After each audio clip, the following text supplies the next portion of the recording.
जय हिंद मेरे दोस्तों, आपका स्वागत है आपके अपने YouTube चैनल प्रथम अकादमी परिवार में। मैं हूं सूरज कुमार।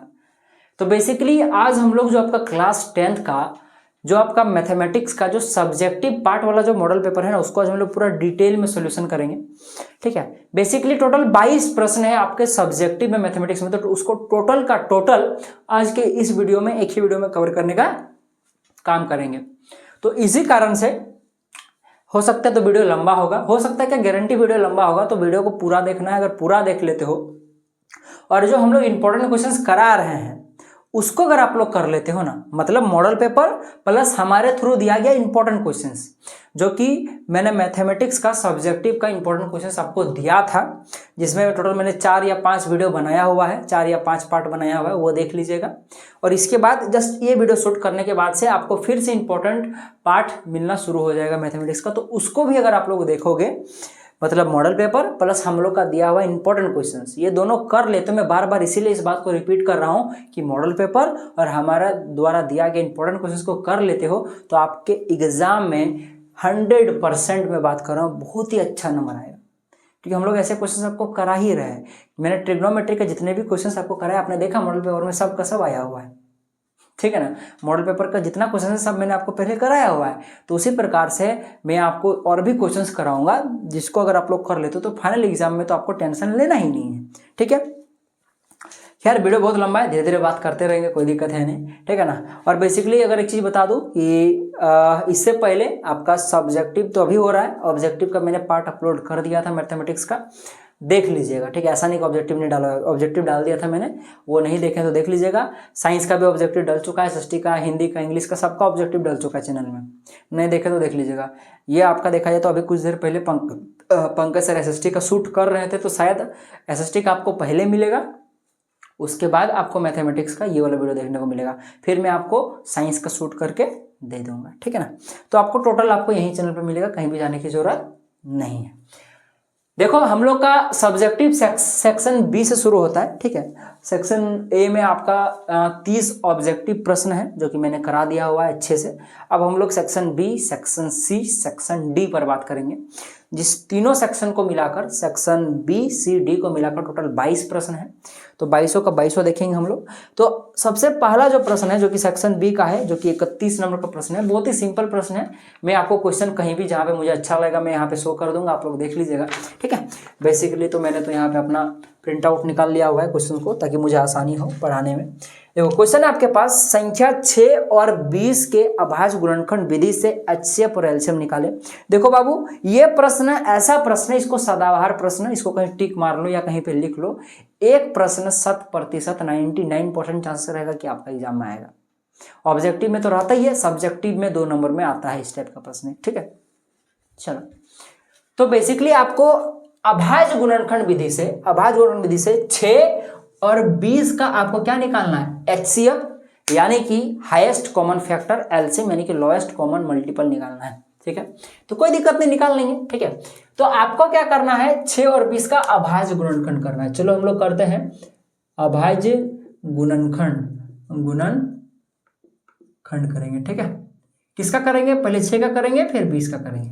तो 6 का अभाज्य गुणनखंड करने का विधि क्या होता है, इस प्रकार से नॉर्मल आप लोगों ने बहुत किया होगा। 6 को आपको ऐसी संख्याओं से भागा देना है जो सबसे छोटी हो और साथ ही साथ अभाज्य हो।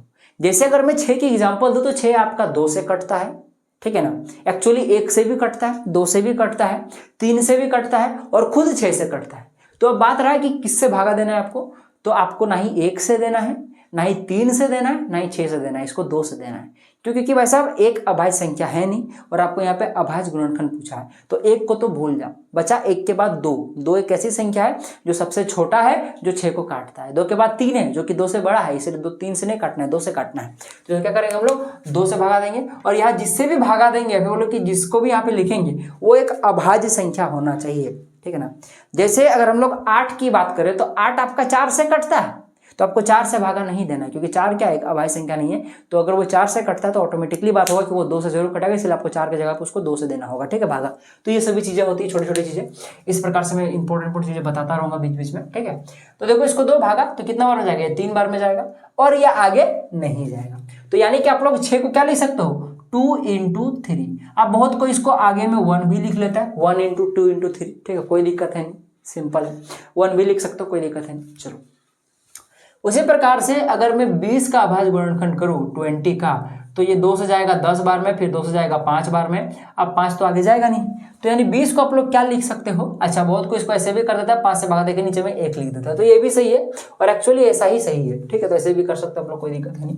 इसको 3 से देकर नीचे लिख दे, कोई दिक्कत नहीं है। और जब भी आप लोग इसको सब्जेक्टिव में बनाइएगा ना, तो ये वाला जो कैलकुलेशन कीजिएगा, बस जहाँ पे आप लोग इसको बनाइएगा उसी के बगल में कीजिएगा, इसको रफ में मत कीजिएगा, बाहर में ही कीजिएगा, ठीक है। चलिए तो यहाँ पे आपके पास इसको क्या लिखा जा सकता है, 1 × 2 × 2 × 5। चलो ठीक है, अब आपको निकालना है HCF, और इसीलिए HCF और LCM क्या होगा बताओ। तो देखो HCF क्या होता है कि जो गुणनखंड आपने तोड़ा, कौन सा गुणनखंड, अभाज्य गुणनखंड जो आपने तोड़ा, उसमें देखो कि इन दोनों में कौन कौन सा अभाज्य गुणनखंड कॉमन है। जो कॉमन है, अगर 2 से ज्यादा कॉमन है तो उन सभी कॉमन को आपस में गुना कर दो, और अगर एक ही लौता कॉमन है तो वही आपका HCF निकल जाएगा, ठीक है। तो HCF निकालने का ही होता है। तो देख लो यहाँ पे कॉमन की बात करें तो 1 कॉमन है और यहाँ पे सिर्फ 2 कॉमन है, ठीक। तो क्या करोगे, HCF निकालने के लिए जो कॉमन है उसको लिखो, 1 यहाँ कॉमन है और 2 कॉमन, इनका आपस में गुना कर दो, और तो कुछ कॉमन नहीं है, नहीं, तो यानी कि इसको 1 × 2, 2 हो गया, यानी कि HCF 2 निकल गया। LCM निकालने का क्या होता है फंडा, जो कॉमन है उसको पहले लिख लो, देखो 1 और 2 कॉमन था, लिख लो, उसके बाद जितनी संख्याएं बची हुई है सबको जैसा का तैसे उतार दो। देखो यहाँ पे ऊपर में 3 बचा हुआ है तो 3 उतार दो, यहाँ पे नीचे में 1 2 बचा हुआ है और एक यहाँ पे 5 उतारा। तो एक्चुअली होता क्या है कि जो कॉमन है उनको एक बार लिखा जाता है, एक बार करके। देखो यहाँ पे 1 1 कॉमन है तो आपको यहाँ पे 2 बार 1 नहीं लिखना है, 1 ही बार लिखना है। ऐसे 2 बार 1 लिख भी दोगे तो कोई दिक्कत है नहीं, पर ऐसा रूल होता नहीं है, ठीक है। तो 2 बार में, तो देखो यहाँ पे 2 बार 2 नहीं लिखना है, सिर्फ 1 ही बार लिखना है। यानी कि जो HCF है उसको पहले उतार दो और उसके बाद जो आपका कॉमन नहीं था उनको उतार दो और आपस में गुना कर दो, LCM निकल गया। 1 दूना 2 हो जाएगा, ठीक है। उसके बाद देखो 2 तिये 6, 6 दूना 12, 12 पचे 60, LCM 60 निकल गया। ये बहुत ही सिंपल प्रश्न था और इस टाइप का प्रश्न आता है। देखो आप 32 नंबर के प्रश्न पर आते हैं। 32 नंबर लिखा है कि एक द्विघात समीकरण आपके पास दिया हुआ है, जो कि आपके पास है, देखो 30 नहीं करना है जी, x² माइनस का 7x, ये माइनस है, ये माइनस बड़ा लोचा करता है, इसलिए माइनस को अच्छे से लिखो, प्लस का 12। इसको आपको क्या करना है, इसके शून्य ज्ञात करना है। तो शून्य ज्ञात करने के लिए सबसे पहले तो इसको 0 के बराबर कर लो, ठीक है, क्योंकि इधर कुछ नहीं तो बराबर 0 लिख सकते हैं, कोई दिक्कत है नहीं, ठीक है। अब इसको क्या करो आप लोग, या तो गुणनखंड विधि से या तो द्विघाती सूत्र से लगा के बना सकते हो। तो गुणनखंड से बनाना यार इजीली बन जाएगा, मैंने क्लास में बहुत की हो, तो क्यों द्विघात सूत्र लगाना। अब अगर आपको कोई 5 किलो का सामान लेके जाना है तो उसके लिए हाथी नहीं ना मंगाओगे जी, आप ही लेके जाओगे। तो इसलिए अब इसको सॉल्व करने के लिए द्विघाती सूत्र क्यों लगाना, चलो कॉम्प्लिकेटेड रहेगा तब द्विघाती सूत्र लगाना, ठीक है। चलिए कॉम्प्लिकेटेड नहीं, सिंपल है। तो चलो इसका गुणनखंड किया जाए। तो बेसिकली इसका गुणनखंड कैसे करते हैं, तो देखो x² का x² है, पहले मैं लिख देता हूँ, जो कि है यहाँ पे क्या है, सो x² माइनस का 7x प्लस का 12 = 0 है। तो गुणनखंड करने का क्या मेथड होता है कि देखो यहाँ जो x² उसके कोफिशिएंट, उसका गुणांक क्या है, कुछ नहीं माने 1 है। तो इस 1 को सबसे लास्ट से गुना किया जाता है, जो कि क्या होगा 1, जो कि यहाँ पे 12 है। 1 को पहले 12 से गुना करो तो 1 × 12 तो 12 ही हो गया। अब जो आया इसको इसके साथ गुना करने पर जो कि 12 आया, उसको आपको ऐसे 2 फैक्टर में तोड़ना है। हो सकता है वो अभाज्य हो, अभाज्य संख्या हो, कुछ भी हो सकता है, ठीक है। तो इसको ऐसे 2 फैक्टर में तोड़ना है कि उनको गुना करने पर वापस से 12 आ जाए, जो कि ऑब्वियसली बात है 12 आएगा ही क्योंकि इसी का फैक्टर है, ठीक है। और उनको जोड़ने या घटाने पर यहाँ जो -7 है वो आना चाहिए। तो सबको पता है कि 4 तिये 12 होता है। यहाँ पे कोई ऐसा रूल नहीं कि सबसे छोटा अभाज्य संख्या से लगाना, ऐसा कोई मतलब नहीं है। मैंने शुरू ही बोला कि अभाज्य भाज्य कुछ भी संख्या हो सकता है, बस 2 गुणनखंड में तोड़ना है। तो 12 को मैं आपको पता है कि 4 और 3 के गुणा में लिख सकता हूँ, ठीक है। और एक चीज देखो, आपको यहाँ -7 लगाना है, तो अगर मैं -4 को अगर -3 से जोड़ दूं तो देख लो कि आपके पास -12 आ जाएगा। यानी कि इनको जोड़ने या घटाने पर देख लो यहाँ पे देखा जाए तो 7 होगा, ठीक है। जोड़ने या घटाने पर -7 आना चाहिए और गुना करने पर देखो 12 आना चाहिए, जो कि आ भी रहा है। यानी मैं इस 7 को मैं यहाँ पे -4x और -3x में तोड़ सकता हूँ, ठीक है, कोई दिक्कत है नहीं। और यहाँ पे x² का x² हो गया, ठीक है। और यहाँ पे आपके पास +12 का +12 उतार दो, बराबर में 0। अब देखो यहाँ से x कॉमन आ जाएगा तो क्या बचेगा, यहाँ पे x² में x बचेगा, -4 बच गया। अब यहाँ -3 अगर कॉमन हो जाएगा, मैं -3 इसीलिए कॉमन कर रहा हूँ, क्यों सो बाद में बताता हूँ। देखो तो यहाँ क्या बचेगा x अब देखो ये प्लस है यहाँ तो माइनस निकल जाएगा, तो यहाँ माइनस बच जाएगा और यहाँ पे क्या बचेगा 4 3 12 होता है, यानी कि 4 बचेगा 0। तो मैंने यहाँ पे -3 इसीलिए लिया क्योंकि मुझे यहाँ पे जो है सेम वही हुबहू हमको यहाँ बनाना था। x-4 है तो यहाँ भी x-4 है। इस प्रकार गुणनखंड करोगे तो यहाँ और यहाँ सेम आना चाहिए, तभी आपका सही बनता है, वरना गलत हो जाता है। ठीक है, तो चलो आगे बढ़ते हैं। अब देखो अगेन ये देखो दोनों सेम है, यानी कि कॉमन आ जाएगा, और एक्चुअली कॉमन लाने के लिए इन दोनों को हम लोग सेम करते हैं। अभी कॉमन निकल गया तो क्या बचा, यहाँ सिर्फ x बचा और यहाँ क्या बचा आपके पास -3 बचा, और ये 0 के बराबर। अब आपको क्या करना है, एक बार आपको क्या करना है, इस x-4 को इसको एक बार 0 के बराबर लेना है और इस x-3 को एक बार 0 के बराबर लेना है। तो देखो यहाँ x का वैल्यू 4 निकल गया और यहाँ देखो जो x का वैल्यू निकला आपके पास वो आपके पास 3 निकल गया। तो लो आपका x मतलब x का वैल्यू आ चुका है जो कि 2 आया है, 4 और 3, और ऑब्वियसली बात है द्विघाती सूत्र है तो इसके 2 गुणनखंड होंगे। ठीक है ना, 2 गुणनखंड बनाओ, 2 मूल आएंगे और यही सब मूल है। ठीक है, आप लोग को भरोसा नहीं तो x का वैल्यू 4 पुट के देखो 0 के बराबर आएगा, x का वैल्यू 3 पुट के देखो तो भी 0 आएगा। ठीक है, तो ये आपका बन गया। ठीक है, चलिए आगे बढ़ते हैं। नेक्स्ट प्रश्न 33 नंबर के प्रश्न पर आते हैं। लिखा है कि एक स्तंभ के छाया की लंबाई स्तंभ की लंबाई के √3 गुणी है तो सूर्य के 49 कोण निकाले। बहुत ही सिंपल प्रश्न है, ध्यान से सुनो। चलो बनाते हैं इसको। देखो 33 नंबर का प्रश्न हम यहाँ पे बनाते हैं। चलो सबसे पहले डायग्राम बनाते हैं। ठीक है, मान लो कि एक स्तंभ है, यहाँ पे कहीं पे सूर्य है, तो जाहिर सी बात है कि इसके कारण से यहाँ पे इस सूर्य के कारण से, किरण के कारण से यहाँ पे देखा जाए तो इसकी छाया जरूर बनेगी। बनेगी कि नहीं? आराम से बनेगी, लॉजिकल बात है। ठीक है, और ये कोण 90 डिग्री का होगा। देखो ये समकोण त्रिभुज बन रहा है। ठीक है, ये चीज तो आपको पता ही है। ठीक है, क्वेश्चन बोल रहा है कि जो स्तंभ की जो लंबाई है और ये जो छाया की लंबाई है, इसमें का रिलेशन है। क्या है कि जो छाया की लंबाई है वो स्तंभ की लंबाई के √3 गुणी है। यानी कि अगर आप लोग इस स्तंभ की लंबाई को अगर h मान लो तो इसकी जो छाया उसकी लंबाई क्या होगी, √3 गुणी, यानी कि x √3 होगा। जिस प्रकार से अगर मैं बोलूं कि राम की आयु सोहन की आयु की दुगुनी है, यानी कि यहाँ पे क्या समझ में आ रहा है कि सोहन की आयु अगर x है तो राम की आयु 2x होगी। उसी प्रकार से अगर ये x है और ये वाला इस x का √3 गुना है, √3 टाइम है, यानी कि इसका वैल्यू क्या आएगा, x √3 आएगा। सीधी सीधी बात है। और आपको सूर्य का 49 कोण पूछा है, जो कि 49 कोण क्या होता है, ये वाला कोण होता है। तो ये वाला कोण आपको यानी कि थीटा का वैल्यू पूछा है। कैसे निकालोगे, बहुत ही सिंपल है। तो सबसे पहले हम लोग लिख लेते हैं, माना स्तंभ की ऊंचाई बराबर में x, इसीलिए जो आपके पास छाया होगा, छाया की जो लंबाई होगी आपके पास, वो क्या होगा आपके पास, छाया की लंबाई आपके पास x √3 होगा। इसमें कोई डाउट नहीं है आपको। ठीक है, चीजें होगी। ठीक है, तो आपको क्या निकालने बोला है, थीटा इक्वल टू व्हाट, यानी थीटा निकालने को बोला है। ठीक है, तो आप लोग देख सकते हो इस समकोण त्रिभुज कौन सा, इसको नाम दे दो ABC में, समकोण त्रिभुज ABC में आपके पास देखा जाए तो आपके पास ये थीटा निकालने को बोला है। और थीटा के जो सामने वाला जो भुजा होता है जो कि P होता है, थीटा का जो संलग्न वाला होता है, जो नीचे वाला होता है, उसको हम लोग B बोलते हैं, आधार बोलते हैं। और 90 डिग्री के सामने वाला कर्ण होता है, हाइपोटेन्यूस H होता है। और आप लोग देख सकते हो यहाँ पे आपके पास H से कोई मतलब है ही नहीं, आपको सिर्फ P और B से मतलब है, क्योंकि आपके पास डायरेक्टली तो नहीं पर इनडायरेक्टली पता है कि P का वैल्यू x और B का वैल्यू x √3 है। यानी कि आपको थीटा का एक ऐसा त्रिकोणमितीय अनुपात खोजना है जिसमें P और B का रिलेशन हो। तो उसमें देखा जाए तो tan और cot का होता है, तो हम लोग यहाँ पे tan लगाते हैं।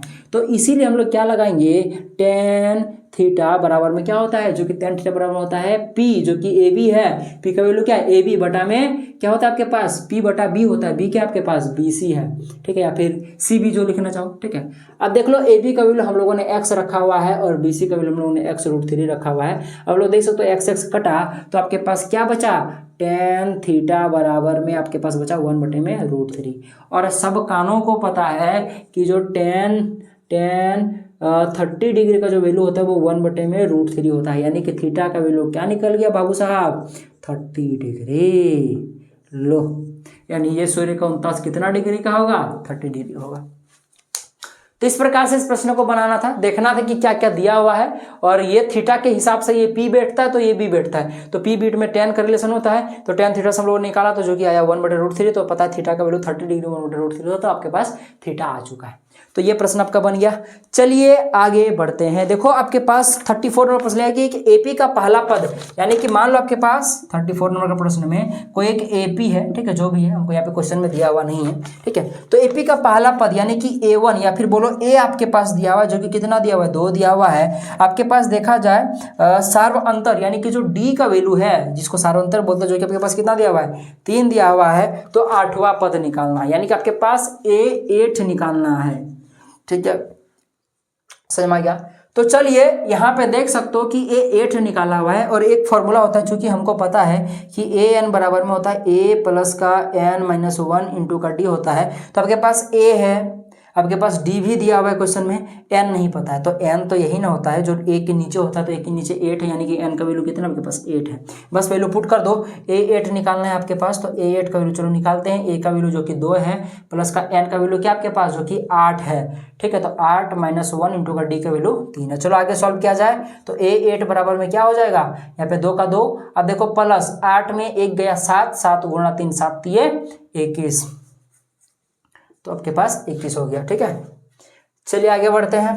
तो यहाँ से A8 का वैल्यू क्या निकल गया, 21 और 2 कितना हो गया आपके पास, 23 निकल के आया आपके पास। तो लो आपके पास इस AP का जिसका पहला पद 2 हो, सार्वंतर आपके पास 3 हो, तो उसका 8वां पद क्या होगा, 8वें नंबर पे जो होगा वो आपके पास 23 होगा, ठीक है। तो ये प्रश्न आपका बन चुका है। चलिए हम लोग नेक्स्ट प्रश्न की ओर बढ़ते हैं। 34 नंबर का प्रश्न हमारा बन चुका है। देखिए अब जो आपके पास 35 नंबर का प्रश्न है आपके पास, प्रश्न है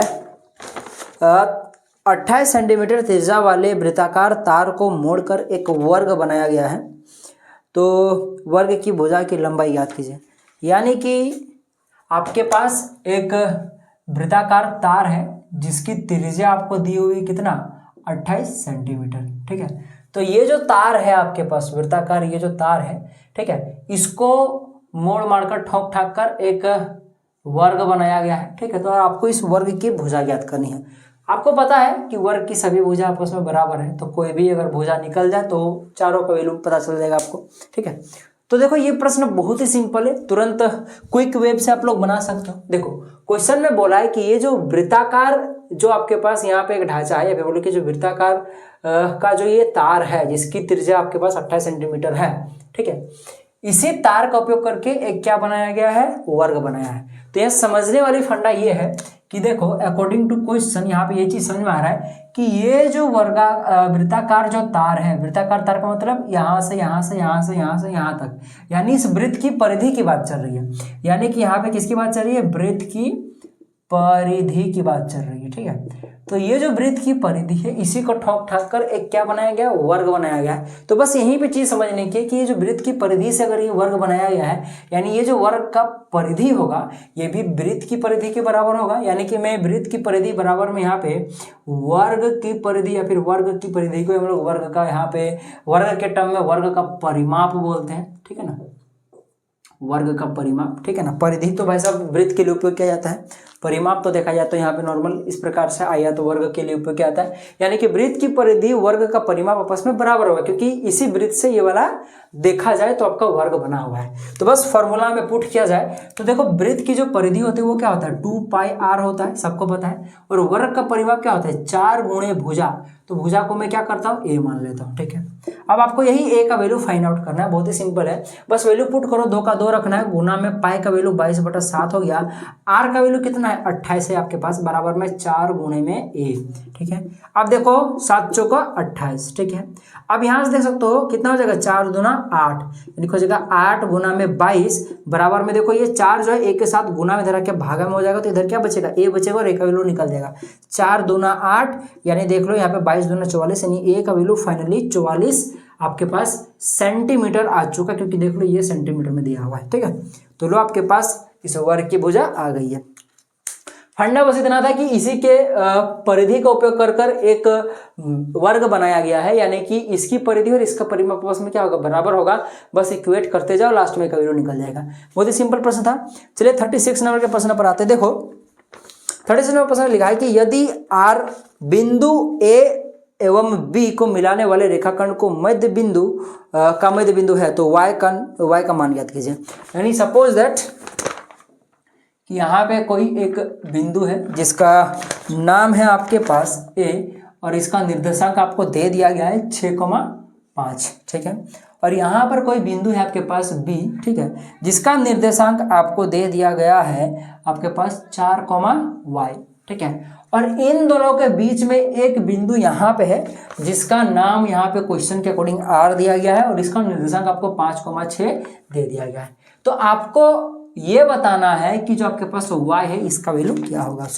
तो ये बेसिकली मध्य बिंदु फॉर्मूला लगाओगे, ये खटाक से इसका आंसर आ जाएगा। कुछ दिमाग खराब करना ही नहीं है आपको इस क्वेश्चन में, ठीक है। तो देखो आपको यहाँ पे ये चीज पता है, इसमें तो आपको कोई भी डाउट नहीं है कि जो r है इन दोनों के बीच का पॉइंट, इन दोनों के a और b के बीच का पॉइंट है। तो यहाँ पे देख सकते हो कि चूंकि r ए बी का मध्य बिंदु है,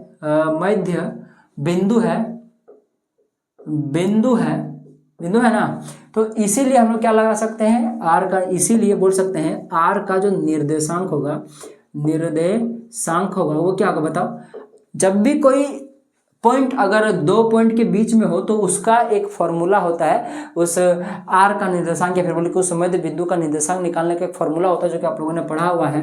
क्या होता है, x के लिए x1 प्लस का x2 बाय में 2 होता है और y के लिए y2 प्लस का y1 या फिर y1 प्लस y2, कोई दिक्कत नहीं, जो लिखना चाहो बाय में 2 होता है, ठीक है। यहाँ से आपका देखा है तो r का निर्देशांक निकल जाएगा। अगर r का निर्देशांक अगर x और y है या फिर जो भी आप लोग मानना चाहो तो वो आपका निकल जाता है, ठीक। तो ये चीजें थी पूरी। अब हम लोग क्या करेंगे, देखो बस इसमें पुट कर दो, यहाँ पे देख लो r का निर्देशांक हमको निकालने का जरूरत ही नहीं, जो कि ऑटोमेटिकली दिया हुआ है 5,6। ये किसके बराबर होगा, ये इस टोटल के बराबर, जो कि क्या होगा x1 प्लस का x2 बाय में 2 इंटू का y1 प्लस का y2 बाय में 2। बस इसको सॉल्व करो, देखो इसको इसके बराबर इक्वेट करो, इसको इसके बराबर इक्वेट हम लोग कर सकते हैं, कोई दिक्कत है नहीं। अब बात समझो, हम लोग को ये बात समझना है कि देखो यहाँ पे ये वाला जो वैल्यू है ये x1 है, ये वाला x2 है, ठीक है, ये वाला y1 है और ये वाला y2 है, ठीक है।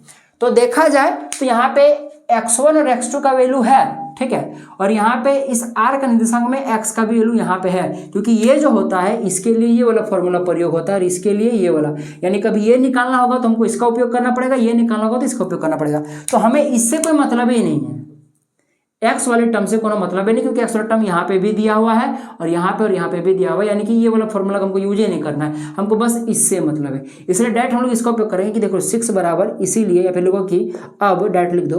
अब क्या करेंगे, ये वाला जो 6 है इसको डायरेक्ट हम लोग इक्वेट कर देंगे किसके बराबर में, इसके बराबर में, जो कि क्या है y1 प्लस का y2 बाय में अब 2। अब बस इसमें वैल्यू पुट कर दो, 6 का 6 है, y1 का वैल्यू क्या आपके पास देख सकते हो 5 है, प्लस का y2 का वैल्यू जो कि y है, यही तो निकालना है ना, तो y रख दो बाय में 2। अब देखो यहाँ से 2 इधर गुना में आ जाएगा, 6 दूना 12 हो जाएगा, बराबर में 5 प्लस का y हो जाएगा, तो y का वैल्यू क्या निकला 5, इधर आ जाएगा तो क्या हो जाएगा घट जाएगा, 12 में अगर 5 घट गया तो कितना बचेगा 7 बचेगा, यानी कि y का निर्देशांक क्या निकल गया 7, ठीक है। तो इस प्रकार से इस क्वेश्चन को बना था।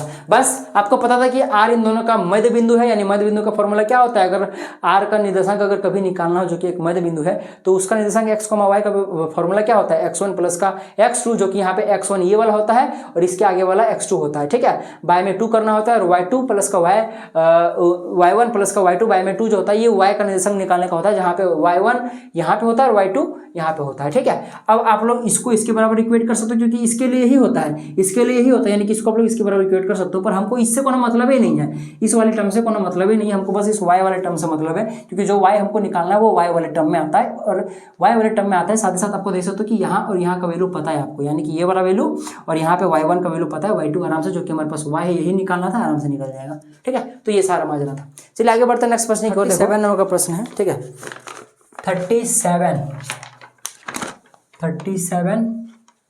आपके पास 37 नंबर का प्रश्न है। लिखा है कि यदि प्रकाश की ऊंचाई 60 डिग्री है, एक्चुअली प्रकाश की ऊंचाई का मतलब सूर्य का 49 कोण के बात चल रहा है, ठीक है। चलिए, तथा उससे बनने वाले स्तंभ की छाया की लंबाई 20 मीटर है, तो स्तंभ की ऊंचाई याद कीजिए। सीधा सीधी ये देखो, मान लो कि यहाँ पे कोई एक स्तंभ है, ठीक है, अरे 1 मिनट रुक जाओ, थोड़ा सीधा बनाओ।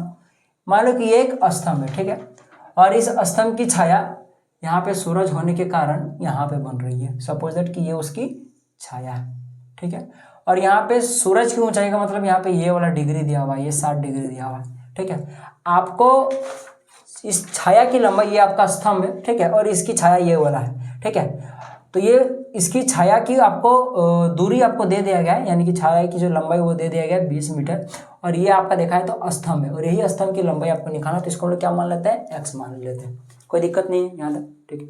तो वही चीज़ लिखेंगे, चलो यहाँ पे लिख देते हैं ABC नाम दे देते हैं, ठीक है। माना AB एक स्तंभ है, AB एक स्तंभ है जिसकी ऊंचाई बराबर में x हम लोगों ने मान लिया, फिर x मीटर जो मानना चाहो, ठीक है, मान लिया है, ठीक है। तो हम लोग क्या करेंगे, देखो त्रिभुज पकड़ते हैं ABC को, त्रिभुज ABC में देखो आपको पता है ये कुछ यहाँ पे लिखो समकोण त्रिभुज, अच्छा रहेगा, ठीक है।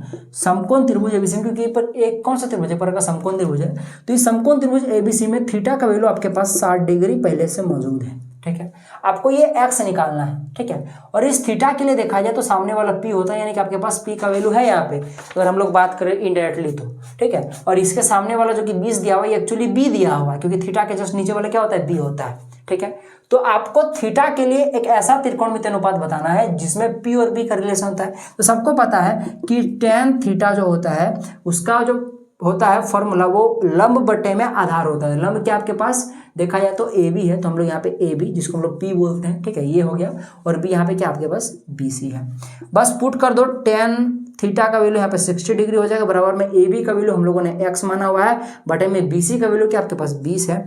अब सिंपली आप लोग को भी पता है कि tan 60 डिग्री का जो वैल्यू होता है, tan 60 डिग्री वैल्यू का उसका वैल्यू होता है √3 होता है।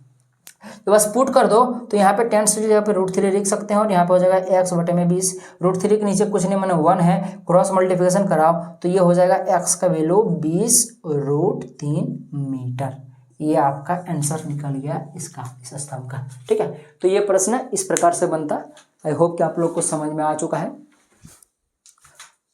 देखो अब जो 38 नंबर का प्रश्न है, ये लास्ट प्रश्न है सेक्शन बी का। लिखा है कि यदि किसी घन के विकर्ण की लंबाई 6√3 सेंटीमीटर है तो उसके संपूर्ण पृष्ठ का क्षेत्रफल क्या होगा, ठीक है। तो कहने का तात्पर्य ये है प्रश्न का कि आपके पास कोई एक घन है, सबसे पहले एक घन बनाते हैं, चलो ये हम लोगों ने एक घन बना लिया यहाँ पे, ठीक है। घन में क्या होता है कि उसकी लंबाई चौड़ाई और जो ऊंचाई होती है ये सभी आपस में समान होता है, ठीक है, कुछ इस प्रकार से घन होता है, ठीक है। चलो हम लोगों ने बना लिया। तो घन का आपको क्या दे दिया गया, विकर्ण दे दिया गया, क्या दिया हुआ है, विकर्ण दिया हुआ है। यानी कि आपके पास जैसे कि ये मेरा जो रूम है ये घन है, क्यों, क्योंकि देखो इसका लंबाई चौड़ाई और ऊंचाई तीनों देखो तो 10-10 आपके पास फुट का है, ठीक है ना। तो आपके पास देखा है तो ये एक घन जैसा है, ठीक है ना। तो यहाँ पे वो वाला कोना की मैं बात कर रहा हूँ, ऊपर वाला जो मेरे नज़र के उस साइड में है, ठीक है ना, यानी कि ऊपर वाला छत का कोना है, और जो इधर वाला छत का जो मेरे पास कोना है, इनको अगर मिला दिया जाए तो ये जो लंबाई बनेगी ये इस कमरे का विकर्ण होगा, यानी इस घनाकार कमरे का क्या होगा, विकर्ण होगा। तो यानी कि इसकी अगर विकर्ण की मैं बात करूँ तो देखो अगर मैं इस कोना को और इस कोना को पकड़ूँ और इसको अगर मैं मिला दूँ तो ये क्या होगा, इसका विकर्ण होगा। और इसी विकर्ण का वैल्यू आपके पास 6√3 सेंटीमीटर दिया हुआ है, 6√3 सेंटीमीटर दिया हुआ है। तो आपको निकालने बोला है कि इस घन का संपूर्ण पृष्ठ क्षेत्रफल। तो घन का संपूर्ण पृष्ठ क्षेत्रफल निकालने का फॉर्मूला होता है 6a², यानी कि आपको इसको फॉर्मूला में लगाने के लिए आपके पास a का वैल्यू चाहिए, यानी कि इस घन का कोई एक भुजा चाहिए, ठीक है ना, क्योंकि घन की तीनों लंबाई चौड़ाई ऊंचाई सब बराबर होता है, कोई भी एक निकल गया तो काम बन जाएगा आपका। तो ए निकालने के लिए आप लोग क्या करोगे, यहाँ तो क्वेश्चन में दिया नहीं है, यहाँ पे सिर्फ विकर्ण दिया हुआ है, तो बस उसी को उपयोग करेंगे। क्योंकि देखो हम जानते हैं, देखो यहाँ पे हम जानते हैं हम क्या जानते हैं, ठीक है, हम जानते हैं कि जो घन का जो विकर्ण होता है, घन का जो विकर्ण होता है, ठीक है, घन का जो विकर्ण होता है ये बराबर होता है a√3 का, a√3 का। जिस प्रकार से घन का संपूर्ण पृष्ठ क्षेत्रफल फॉर्मूला 6a² होता है, उसी प्रकार से घन का विकर्ण निकालने का फॉर्मूला a√3 होता है, ठीक है। तो घन का विकर्ण जो होता है वो a√3 के बराबर होता है, और अकॉर्डिंग टू क्वेश्चन हमको पता है कि घन का विकर्ण कितना दिया हुआ है, 6√3 दिया हुआ है। तो ये किसके बराबर होगा, इसके बराबर होगा, a√3 के बराबर होगा।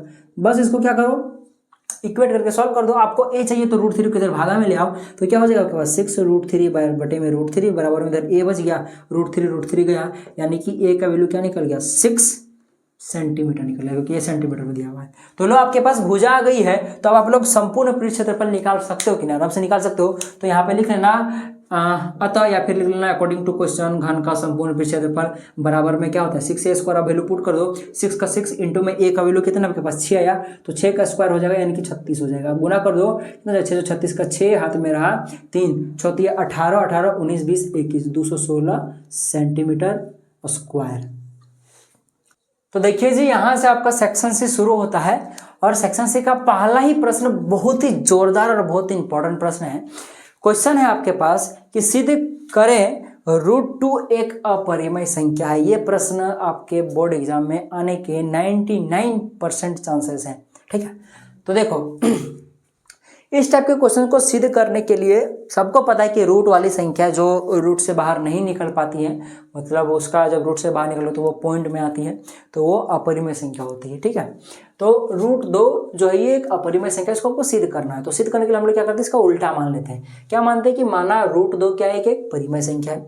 और आपको पता है कि कोई भी चीज परिमेय संख्या होने से खाली नहीं होता है, कुछ क्राइटेरिया होती है परिमेय संख्या की, तो उसको फॉलो करना पड़ेगा, ठीक है। तो इसीलिए हम लोग अगर √2 को एक परिमेय संख्या मानेंगे तो हम लोग बोल सकते हैं कि इसीलिए √2 क्या होगा, p/q के रूप में हम लोग लिख सकते हैं उसको, तभी ना उसको हम लोग परिमेय संख्या बोल रहे हैं। जैसे कोई भी अगर परिमेय संख्या होता है तो उसको हम लोग p/q के रूप में लिख सकते हैं। तो इसीलिए हम लोग यहाँ पे √2 को अगर परिमेय संख्या मान रहे हैं तो आपको यहाँ पे √2 को p/q के रूप में लिखना पड़ेगा, क्योंकि ये होता ही ऐसा है, ठीक है, कोई भी परिमेय संख्या। तो हम लोग क्या कर रहे हैं, इसीलिए √2 क्या है, p/q के रूप में होगा जब हम लोग उसको परिमेय संख्या मान रहे। तो और खाली p/q लिखने से नहीं ना होता है, यहाँ कभी भी कोई भी परिमेय संख्या जो होता है जो p/q के रूप में होता है, वो उसमें जो p और q होता है ये हमेशा क्या होता है, सहभाज्य होता है। साथ ही साथ जो q होता है ये कभी भी 0 के बराबर नहीं होता है, ठीक है। तो ये चीज आपको लिखना पड़ेगा। और एक चीज यहाँ पे जो लिखा हुआ नहीं, जो आपको माइंड में हमेशा याद रखना है कि कोई भी चीज अगर सहभाज्य है यानी कि वो ऑटोमेटिकली पूर्णांक होगा। क्या होगा, पूर्णांक होगा, यानी कि p और q क्या यहाँ पे पूर्णांक है। तो यहाँ पे चाहो तो लिख लेना कि तथा p और q दोनों पूर्णांक। इसको चाहो तो लिख लो आप लोग, पर इसको याद रखना भी जरूरत पड़ेगा, ठीक है। इसको बोलना नहीं भी याद रखना, ठीक है, कि p और q क्या है, पूर्णांक है। अच्छा, एक टर्म है यहाँ पे सहभाज्य। सहभाज्य का मतलब क्या होता है पता है, कि जिसका HCF 1 हो, कोई भी दो संख्या जिसके HCF 1 हो, यानी कि वो दोनों संख्या एक के अतिरिक्त किसी और से ना कटे, तो वो सहभाज्य होता है। जैसे अगर मैं यहाँ पे 2/3 लिख रहा हूँ तो देखो 2 1 से ही कटता है, 3 सिर्फ 1 से कटता है, ठीक है। हाँ, ये अलग बात है कि ये खुद से भी कटता है और ये भी खुद को छोड़कर, ठीक है, खुद को छोड़कर ये सिर्फ 1 से और ये भी सिर्फ 1 से कटता है, तो इसका HCF क्या होगा, 1 होगा, यानी कि 2 और 3 क्या होगा, सहभाज्य होगा। जैसे 5 और 7 और 5, चलो 7 और 5 भी सहभाज्य है, क्योंकि ये खुद को छोड़कर 1 के अलावा किसी से नहीं कटता है, ठीक है ना। तो इसका HCF 1 होगा, यानी कि ये सहभाज्य होगा। अच्छा, 4 और 2 ये सहभाज्य नहीं है। क्यों, क्योंकि देखो ये 4 और 2 देखा जाए तो ये दोनों का दोनों 1 के अलावा खुद से तो कटता है, इस साथ 2 से भी कटता है, यानी कि आपका क्या हो जाएगा, सहभाज्य। फिर यूं समझो कि ये जब कटना बंद हो जाए आपस में, देखो 2 का पढ़ा में 2 और 3 को आप लोग नहीं काट सकते, 7 और 5 को नहीं काटोगे तो पॉइंट में आएगा, पॉइंट में नहीं लाना है। तो अगर ऐसा हो रहा है यानी कि वो सहभाज्य है, ठीक है। तो सहभाज्य का कॉन्सेप्ट आपको समझ में आ गया ना। चलो, कि वो 1 के अतिरिक्त और कोई दूसरा कोई उसको काटने वाला ना हो, खुद को छोड़कर, ठीक है। चलो, तो p और q क्या है कि ये दोनों ऐसे संख्याएं हैं जो कि पूर्णांक है, नो डाउट, क्योंकि भाई साहब सहभाज्य मतलब पूर्णांक है, सहभाज्य होगा यानी कि वो पूर्णांक होगा तभी सहभाज्य है, ठीक है। साथ ही साथ ये दोनों जो होगा ये खुद को, यानी कि p को छोड़कर q को छोड़कर सिर्फ 1 से ही कटता है और किसी से नहीं कटता, यानी कि इनका HCF 1 है। HCF यहाँ पे 1 के बराबर होता है, ठीक है। चलो, अब हम लोग क्या करेंगे, दोनों तरफ वर्ग करेंगे, जल्दी जल्दी लिखो, ठीक है। दोनों तरफ वर्ग करने पर, दोनों तरफ वर्ग करोगे तो इधर क्या हो जाएगा, √2 का स्क्वायर हो जाएगा, बराबर इधर क्या हो जाएगा, p/q का स्क्वायर। अब देखो यहाँ पे गौर से समझना, √2 का स्क्वायर तो 2 हो गया, p का स्क्वायर पहले करो तो p स्क्वायर हो गया, फिर q का स्क्वायर हो गया। अब देखो हम लोग क्या करेंगे, यहाँ पे नीचे 1 है, यानी कि यहाँ पे क्या करेंगे, क्रॉस मल्टीप्लिकेशन अगर करा दें तो ये पहले क्या हो जाएगा, q स्क्वायर 2 से गुना हो जाएगा, यानी कि 2q स्क्वायर हो गया, बराबर में इधर क्या हो गया आपके पास 1, अगर p से गुना होगा तो p स्क्वायर ही रह गया। अब हम लोग क्या करेंगे, यहाँ पे देखो इस 2 को उधर भेज दो तो क्या बचेगा, q स्क्वायर बराबर में p स्क्वायर बाय में 2, क्योंकि 2 इधर गुणा में जाके भागा हो जाएगा, इसको याद रखना, ठीक, बहुत इंपॉर्टेंट है। चलो, अब यहाँ पे गौर करके देखो, कहाँ पे मैं कुछ चीज लिखने जा रहा हूँ जो कि बहुत इंपॉर्टेंट है, और यही चीजें इस पूरा जो हम लोग इसको प्रूव कर रहे हैं इसका आधार और नींव है, इसी पे नंबर मिलता है आपको। इसको ध्यान से देखिएगा, समझने का ट्राई कीजिएगा। आपको पता है कि चूंकि Q क्या है, Q और P ऐसे लिख देते हैं, चूंकि Q एक क्यू और ऐसे लिख देते हैं, क्योंकि क्यू और पी एक क्या है, पूर्णांक है। अभी मैंने आपको बताया था क्यू और पी क्या है, एक पूर्णांक है, इसीलिए हम लोग बोल सकते हैं। इसीलिए देखो क्यू अगर पूर्णांक है तो क्यू स्क्वायर भी एक पूर्णांक होगा, इसीलिए क्यू स्क्वायर भी क्या होगा, एक पूर्णांक होगा। इसको समझने का ट्राई करना, अगर क्यू पूर्णांक है तो क्यू स्क्वायर भी पूर्णांक होगा। जैसे 4 एक पूर्णांक है तो 4 का स्क्वायर 16 भी तो पूर्णांक ही होगा ना मेरे भाई, ठीक है। तो यानी कि आपके पास हो गया क्यू स्क्वायर भी क्या हो जाएगा, एक पूर्णांक हो जाएगा, ठीक है। अब समझो अगर ये टोटल चीज पूर्णांक हो गया क्यू स्क्वायर और ये इसके बराबर है, यानी कि अगर ये पूर्णांक है तो ये भी तो पूर्णांक होगा ना। यानी कि आप लोग बोल सकते हो कि अगर क्यू स्क्वायर पूर्णांक है यानी कि ये इसके बराबर है, यानी कि इसीलिए पी स्क्वायर बाय 2 भी एक क्या होगा, पूर्णांक होगा। अब यहां पे समझने का ट्राई करना, अगर आपको पता चल रहा है कि पी स्क्वायर बाय 2 अगर एक पूर्णांक है, इसका वैल्यू अगर पूर्णांक आ रहा है, पूर्णांक का मतलब क्या होता है कि गोटा गोटी वैल्यू आना चाहिए, चाहे वो माइनस में आए, चाहे जीरो आए, चाहे 1 2 3 आए, कभी भी पॉइंट में आंसर नहीं आना चाहिए, क्योंकि पॉइंट में अगर आ रहा है यानी कि वो पूर्णांक नहीं है, ठीक है। तो ये पूर्णांक कब होगा, जब पी स्क्वायर 2 को पूरी तरह से काटेगा, यानी कि पी स्क्वायर 2 के पढ़ाई में आएगा, तभी ना ये गोटा गोटी वैल्यू देगा। चाहे हो सके माइनस में दे, हमको कोई मतलब नहीं है, पर गोटा गोटी वैल्यू देना चाहिए, तभी ना ये पूर्णांक होगा। यानी कि अगर पी स्क्वायर बाय 2 एक पूर्णांक है, यानी जाहिर सी बात है कि इसीलिए पी स्क्वायर 2 से क्या होगा, भाज्य होगा कि नहीं, तभी ना ये पी स्क्वायर बाय 2 एक पूर्णांक देगा। तो जब पी स्क्वायर बाय 2 जब 2 से भाज्य होगा, यानी आप लोग बोल सकते हो, यही लिख देता हूं, यानी देखो कोई भी चीज याद रखना, जैसे कि मान लो कि अगर 4 का स्क्वायर 2 से भाज्य है ना, यानी कि 4 का स्क्वायर क्या होता है, जो कि 16 होता है। अगर 16 2 से भाज्य है तो जो ये 4 से बना है तो 4 भी 2 से जरूर भाज्य होगा। यानी कहने का मतलब ये है कि अगर मान लो कहीं ए का स्क्वायर अगर 3 से भागा लग रहा है तो जाहिर सी बात है कि ए भी 3 से भागा लगेगा। जैसे देखो ना, यही मैंने एग्जांपल दिया, 4 का स्क्वायर 2 से अगर भाज्य है तो डेफिनेटली 4 भी 2 से भागा लगेगा। कैसे, 4 का स्क्वायर 16 होता है, तो देखो 16 2 से भागा लगता है 8 बार में, और देखा है तो 4 जो है 4 भी 2 से भागा लगता है 2 बार में। तो अगर किसी का स्क्वायर अगर किसी संख्या से भागा लग रहा है, किसी अभाज्य संख्या से, ये चीज इंपॉर्टेंट है कि किसी भी संख्या का अगर स्क्वायर किसी अभाज्य संख्या से भागा लग रहा है तो वो नॉर्मल संख्या भी उस अभाज्य संख्या से कटेगा, ये एक प्रमेय होता है, ठीक है। तो इसीलिए आप लोग बोल सकते हो कि यानी जो आपके पास यहाँ पे जो पी स्क्वायर है, पी स्क्वायर भी पी स्क्वायर अगर 2 से भाज्य, यानी कि आपके पास जो पी होगा, पी भी 2 से क्या होगा, भाज्य होगा। इतना चीजें आपको समझना है। सबसे पहली बात तो देखो क्यू एक पूर्णांक है, यानी कि जाहिर सी बात है क्यू एक पूर्णांक है तो क्यू स्क्वायर भी एक पूर्णांक होगा, जाहिर सी बात है। अब जब क्यू स्क्वायर जब एक पूर्णांक हो गया तो जाहिर सी बात है ये भी एक पूर्णांक हो जाएगा टोटल, जो कि पी स्क्वायर बाय 2 अगर जब पूर्णांक होगा तब जाहिर सी बात है कि पी स्क्वायर जो होगा वो 2 से भागा लगेगा तभी ना पूर्णांक होगा। तो वही चीज लिखा है कि पी स्क्वायर 2 से भाज्य होगा, तभी ये पी स्क्वायर बाय 2 पूर्णांक होगा, ठीक है।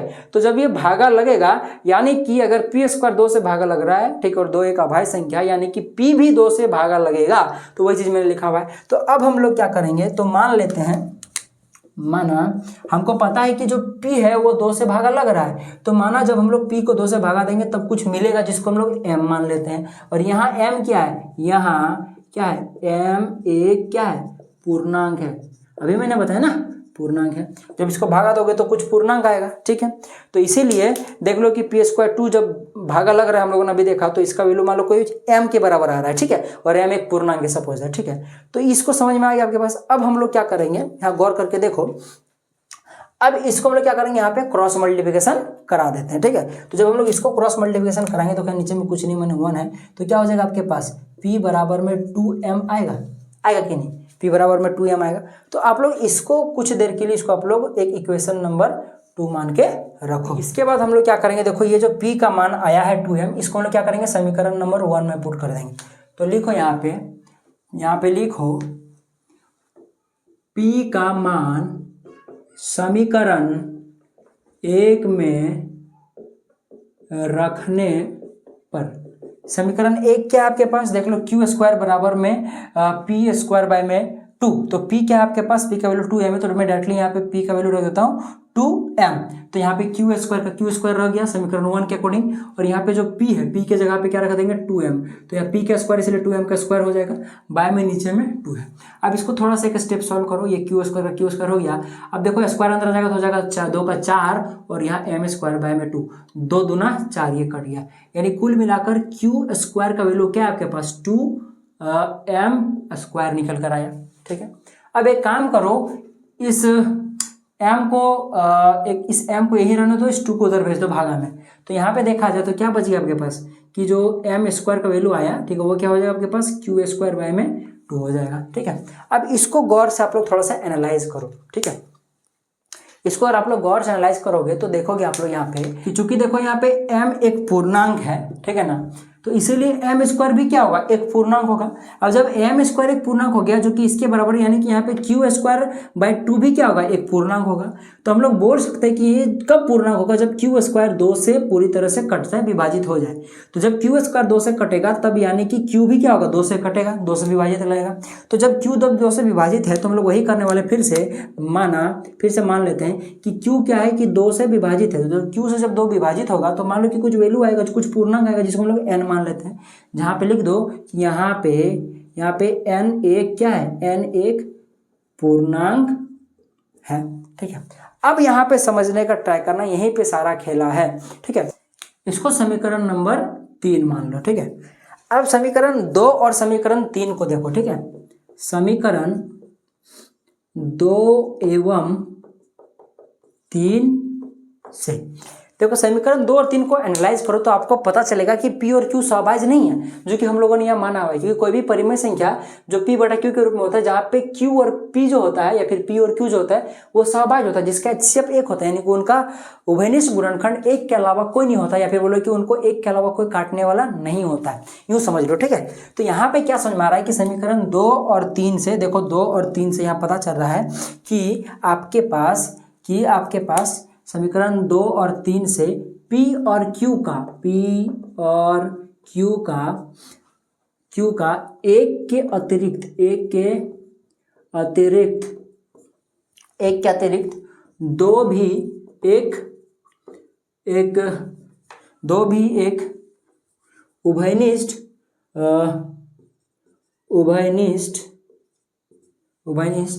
गुणनखंड है, यानी P और Q सहभाज्य नहीं है। अतः हमारी कल्पना का विरोधाभास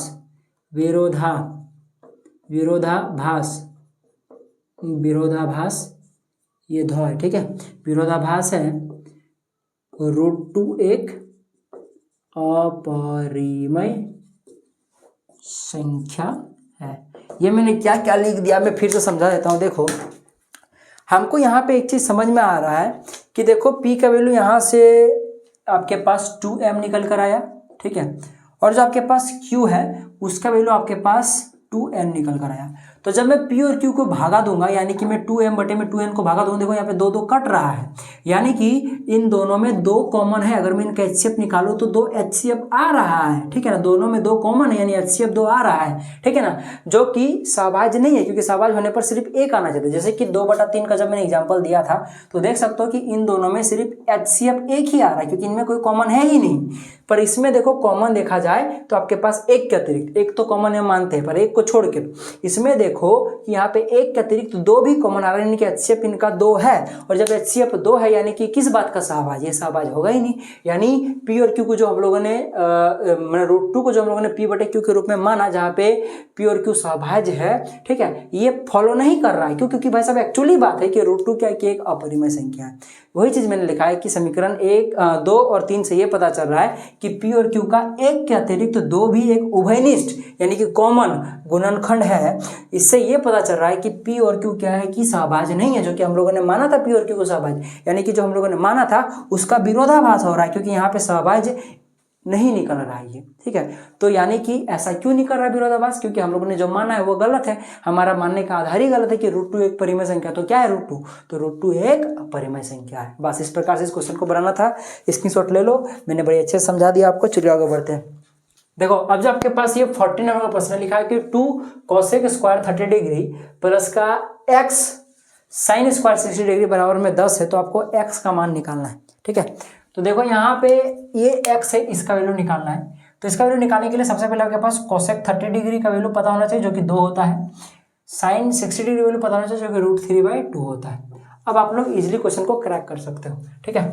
तो देखो ये 2 का 2 हो गया, इंटू का कोसेक 30 डिग्री जो कि 2 होता है, लेकिन यहाँ पे कोसेक स्क्वायर 30 डिग्री यानी कि 2 का भी स्क्वायर कर दो जो कि 4 होता है, प्लस एक्स का एक्स गुणा में sine square 60 degree, sine 60 degree होता है √3/2, ठीक है। तो इसका स्क्वायर कर दो, ये 10 के बराबर में, 2 चौके 8, प्लस का एक्स √3 का स्क्वायर हो जाएगा आपके पास 3, ठीक है ना। तो आपके पास 3 हो गया, अपॉन में ये एक्चुअली गुणा में एक्स के साथ, ठीक है। और यहाँ पे 2 का स्क्वायर 4 हो गया, जो कि यहाँ पे 10 हो गया। अब देखो यहाँ पे गौर करके 8 को उधर भेजो तो क्या हो जाएगा यहाँ पे, एक काम करता हूँ मैं, यहाँ पे x3 लिख लेता हूँ, या फिर सबसे अच्छा रहेगा थोड़ा दिखने में अच्छा लगेगा 3x लिख लेता हूँ, बराबर में 4 इज इक्वल टू हो जाएगा 10 माइनस का 8। अब देखो यहाँ पे 4 को भी उधर भेज दो, देखो इधर क्या आपके पास भागा हो जाएगा, गुना हो जाएगा। उससे पहले इसको सॉल्व करो, जो कि क्या होगा 10 में अगर 8 गया तो 2 बचेगा, और देखो यहाँ पे 3x बचेगा, यहाँ पे 4 उधर भागा में इधर से गुना में हो जाएगा, यानी कि मल्टीप्लाई बाय 4 इधर आ गया। अब देखो यहाँ पे आपको x चाहिए, तो 3 को फिर वापस उधर भेज दो, गुना उधर जाके भागा में हो जाएगा, तो x का बराबर क्या हो जाएगा 4 दूना 8 बटे में 3, तो x का वैल्यू निकल कर आया 8/3। तो यहाँ पे क्या होगा 8/3 होगा, आंसर आ गया। अब देखो यहाँ पे 41 नंबर क्वेश्चन में यहाँ पे आपको एक एपी दिया हुआ है, पूछा है कि इसका कौन सा पद जो होगा वो आपके पास -150 है, क्यों, हल करें। तो एक्चुअली मैं बताऊं तो ये क्वेश्चन में इस एपी को अगर आप लोग आगे बढ़ाते जाओ तो देखोगे कि आपके पास इसमें -150 है ही नहीं। ऐसा क्यों होता है समझो, आपको इस टाइप के क्वेश्चन में इसको n मानकर चलना होता है, और अगर आपके पास एक पूर्णांक आया, क्या आया n, अगर एक धनात्मक पूर्णांक आया, धनात्मक पूर्णांक का मतलब 0 धनात्मक पूर्णांक नहीं, 0 कौन पूर्णांक होता है, वो धनात्मक नहीं होता है। तो अगर धनात्मक पूर्णांक मतलब 1 2 3 4 5 1.2 सब नहीं चलेगा, 0 नहीं चलेगा, -1 नहीं चलेगा, मतलब आपके पास प्लस वाली संख्या आना चाहिए 1 2 3 4 5 6 7 8 इस प्रकार से। अगर इस प्रकार से n का वैल्यू अगर आ रहा है जब आप लोग इसको सॉल्व करोगे तो समझ लो कि ये -150 इसमें एग्जिस्ट करेगा वरना नहीं करेगा। अब मैं क्या बोल रहा हूँ समझो, भी आपको समझ में आएगा, ये n क्या समझ में आएगा आपको। देखो इस एपी में पता है कि पहला पद यानी कि a का वैल्यू 11 है, सार्वंतर निकालो तो क्या होता है, ये a2 है ये a1 है, यानी कि a2 - a1 करेंगे यानी कि 8 - 11 करेंगे तो -3 आएगा, ठीक है। और यहाँ पे जो आपके पास an का वैल्यू है जो कि आपको 150 लेना है, ठीक है। कभी भी अगर आपको क्वेश्चन में पूछे कि कोई पद दिया हो, उसको पूछे कि ये एपी में है कि नहीं, तो चेक करने के लिए जो आपको दिया होगा उसको an मान लीजिएगा और आप लोग n निकालिएगा, ठीक है। n कहाँ से निकलेगा, वही चूंकि an बराबर में a प्लस का n-1 इंटू डी होता है, इस फॉर्मूला से n निकालिएगा। और अगेन वही, अगर n का वैल्यू अगर ये सब आया यानी कि ये जो है जिसको आप लोगों ने an माना हुआ है वो इसमें एग्जिस्ट करेगा, वरना अगर यदि ऐसा नहीं आया तो वो इसमें एग्जिस्ट नहीं करेगा। तो अब समझ में आया ना आपको कि n किसको मैं बोल रहा था। सो चलो, एक्चुअली n का मतलब होता है कि ये इतने नंबर के पद में आएगा, तो वो एक धनात्मक पूर्णांक होगा, तब तो बताएंगे कि वो कितने नंबर पे आएगा, ठीक है। ऐसा नहीं ना बोलेंगे कि एपी का 1.5 नंबर बताओ कितना होगा, तो ऐसा नहीं होता है, ठीक है। चलो सॉल्व करते हैं इसको, -150 रहने देते हैं, a का वैल्यू 11 है, प्लस का n-1 इंटू का d का वैल्यू -3 है, ठीक है। देखो यहाँ पे -150 और ये 11 इधर आएगा तो -11 हो गया, इधर बचा n-1 इंटू का -3। अब देखो यहाँ पे माइनस का 150 माइनस का 11, तो माइनस का 150 माइनस का 11 161 हो जाएगा, यानी कि माइनस का 161 हो जाएगा। अब ये 3 देखो इसके साथ एक्चुअली -3 साथ गुना इधर आके भागा में हो जाएगा, -3 बराबर हो जाएगा n-1। तो देखो माइनस तो कट गया, लेकिन इसको देखो, इसको काटोगे तो ये पूरी नहीं कटेगा, ये एक धनात्मक पूर्णांक नहीं आएगा, ये पॉइंट में आंसर है। काट के देखो आपके पास आ जाएगा 3 5 15 हो गया, उसका तो 1 बचा, यानी कि होगा आपके पास 3 3 9, फिर आपके पास 2 बचा, यानी कि 3 6 18। इस प्रकार से पॉइंट में कुछ भी आ सकता है, मतलब कुछ भी आएगा, ठीक है। इसको आप लोग कैलकुलेट करना, तो यहाँ पे n-1 आया, ठीक है। अब इस 1 को इधर अगर भेजोगे तो फिर क्या आ जाएगा, बस इसमें 1 जुड़ जाएगा, यानी कि 53 की जगह पे 54 हो जाएगा, और ये पॉइंट वाला जो है सो तो रहबे करेगा। तो ये आपका n का वैल्यू आया। तो क्या एक पूर्णांक है, धनात्मक पूर्णांक है, नहीं, तो लिख दीजिएगा, चूंकि n का मान यहाँ एक धनात्मक पूर्णांक नहीं है, इसीलिए -150 इस एपी में एग्जिस्ट नहीं करेगा, यानी कि इस एपी में -150 नहीं है, ठीक। बाकी हो सकता है कि क्वेश्चन ठो में यहाँ -150 जगह पे दूसरा कुछ लिखना खोजे, लेकिन क्वेश्चन अगर इस प्रकार से आए तो आप लोगों को समझ में आए ना कैसे चेक करना है, ठीक है। तो ये आपका प्रश्न था, चलिए आगे बढ़ते हैं। देखिए जो 42 नंबर प्रश्न लिखा है कि एक थैले में लाल गेंद और 5 काली गेंदें हैं। इस थैले में से एक गेंद यादृच्छिया मतलब बिना देखे निकाली जाती है, इसकी प्रायिकता क्या है कि गेंद लाल हो। यानी कि गेंद लाल होने की आपको प्रायिकता निकालना होता है। तो समझो प्रायिकता किसी भी, मान लो कि कोई भी आपको ई का या फिर कोई घटना का, ई क्या यहाँ पे कोई घटना है, समझ लो ई क्या कोई घटना है, ठीक है ना, घटना, ठीक है। जैसे कि यहाँ पे लाल गेंद निकालने की घटना चल रही है, तो बस वहाँ लाल गेंद निकालने की जो चीज़ है वही वाला ई है यहाँ पे। तो समझो कि जनरल में प्रायिकता का मीनिंग क्या होता है, ठीक है। इससे मीनिंग पर नहीं जाएंगे, फॉर्मूला पर जाते हैं, ठीक है। देखो मान लो कि कोई ई की प्रायिकता अगर आपको निकालना है तो आपको बटे में करना पड़ता है। बटे में क्या करना पड़ता है कि सबसे पहले ऊपर में अंश में आपको ई के अनुकूल जितने भी परिणाम है उसको रख लो, ठीक है। और जितने भी प्रयोग संभव हैं सभी का सभी नीचे रख दो और आप लोग उसको भागा दो तो आपको प्रायिकता निकल जाएगा। जैसे कि जो आपके पास यहाँ पे थैला है, इस थैला में देखा जाए तो 3 आपके पास लाल और 5 काली गेंद है, यानी कि 3 रेड गेंद है, ठीक है ना, 3 लाल गेंद है ना, हाँ, और 5 आपके पास बी गेंद है यानी कि ब्लैक गेंद है। तो देखा जाए तो कुल कितने परिणाम है, सभी संभव परिणाम मतलब ये 3 और 5 टोटल 8 परिणाम है। यानी कि गेंद थैला में डालोगे तो आप लोग 8 बार निकाल सकते हो क्योंकि इसमें टोटल 8 गेंद है, ठीक है ना।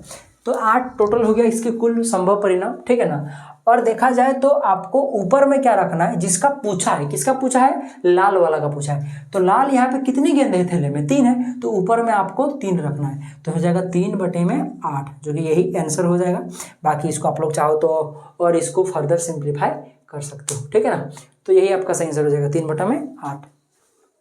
देखो अब जो आपके पास 43 नंबर का प्रश्न है, बेसिकली माध्यक से रिलेटेड प्रश्न है।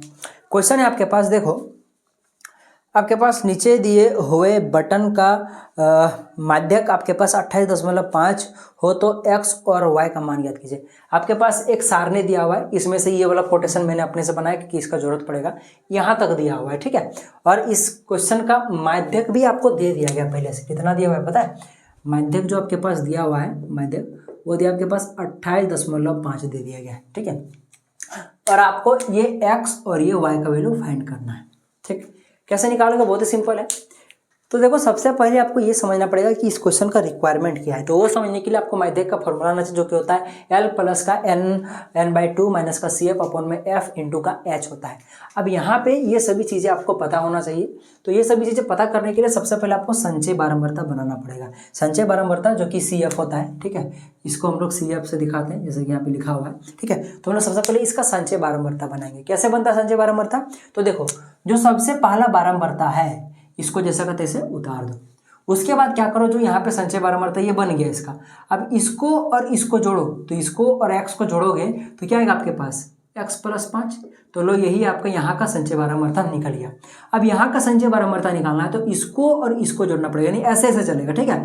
तो इसको जोड़ोगे तो कितना हो जाएगा आपके पास, x + 5 प्लस का ये वाला 20, तो कितना हो जाएगा, देखो 5 प्लस का 20 जोड़ जाएगा 25 हो जाएगा। तो मैं डायरेक्टली यहाँ पे कितना लिख देता हूँ, x + का 25। अब ये इसके साथ जुड़ेगा तो यहाँ का आ जाएगा, तो कितना हो जाएगा, देखो ये x के उतर जाएगा प्लस 25 में आपका कितना जुड़ जाएगा, 15 जुड़ जाएगा, तो कितना हो जाएगा आपके पास 40 हो गया, ठीक है। अब ये जब जुड़ेगा तब देखो आपके पास y एक अलग चीज़ आ गया, यानी कि y जैसा का तैसा रह जाएगा, यानी क्या हो जाएगा आपके पास यहाँ पे x + y प्लस का 40, ठीक है। कोई बच्चा y पहले भी लिख सकता, कोई दिक्कत नहीं, सब प्लस चिन्ह के साथ है। अब यहाँ का निकालने के लिए आपको क्या करना पड़ेगा, इसके साथ जोड़ना पड़ेगा। तो ये x + y जैसा का तैसा हो गया प्लस 40 और 5 45 हो गया। अब यहाँ नहीं निकालना है, एक्चुअली ये कुल दिया हुआ, देखो टोटल मान दिया, टोटल मान किसका, इस बारंबारता का, बारंबारता इन सभी को जोड़ोगे तो कितना आएगा, 60 आएगा, ठीक है। तो यहाँ तक संचय बारंबारता निकालना है। और एक चीज़ याद रखना, ये 45 है, ठीक है, कि संचय बारंबारता में जो यहाँ पे वैल्यू आता है वो 60 के बराबर होता है, यानी कि इस टोटल कुल योग के बराबर होता है, हमेशा 60 के बराबर नहीं होगा। तो जो कुल टोटल होगा उसके बराबर ये आता है। अगर ये ऐसा नहीं आ रहा है यानी कि आपने संचय बारंबारता कहीं पर जोड़ने में गलती किया हुआ है, ठीक है। चलो अब समझो, अब आपको यहाँ पे सबसे पहले देखो कि आपके पास ये जो 60 दिया हुआ है इसको हम लोग n बोलते हैं।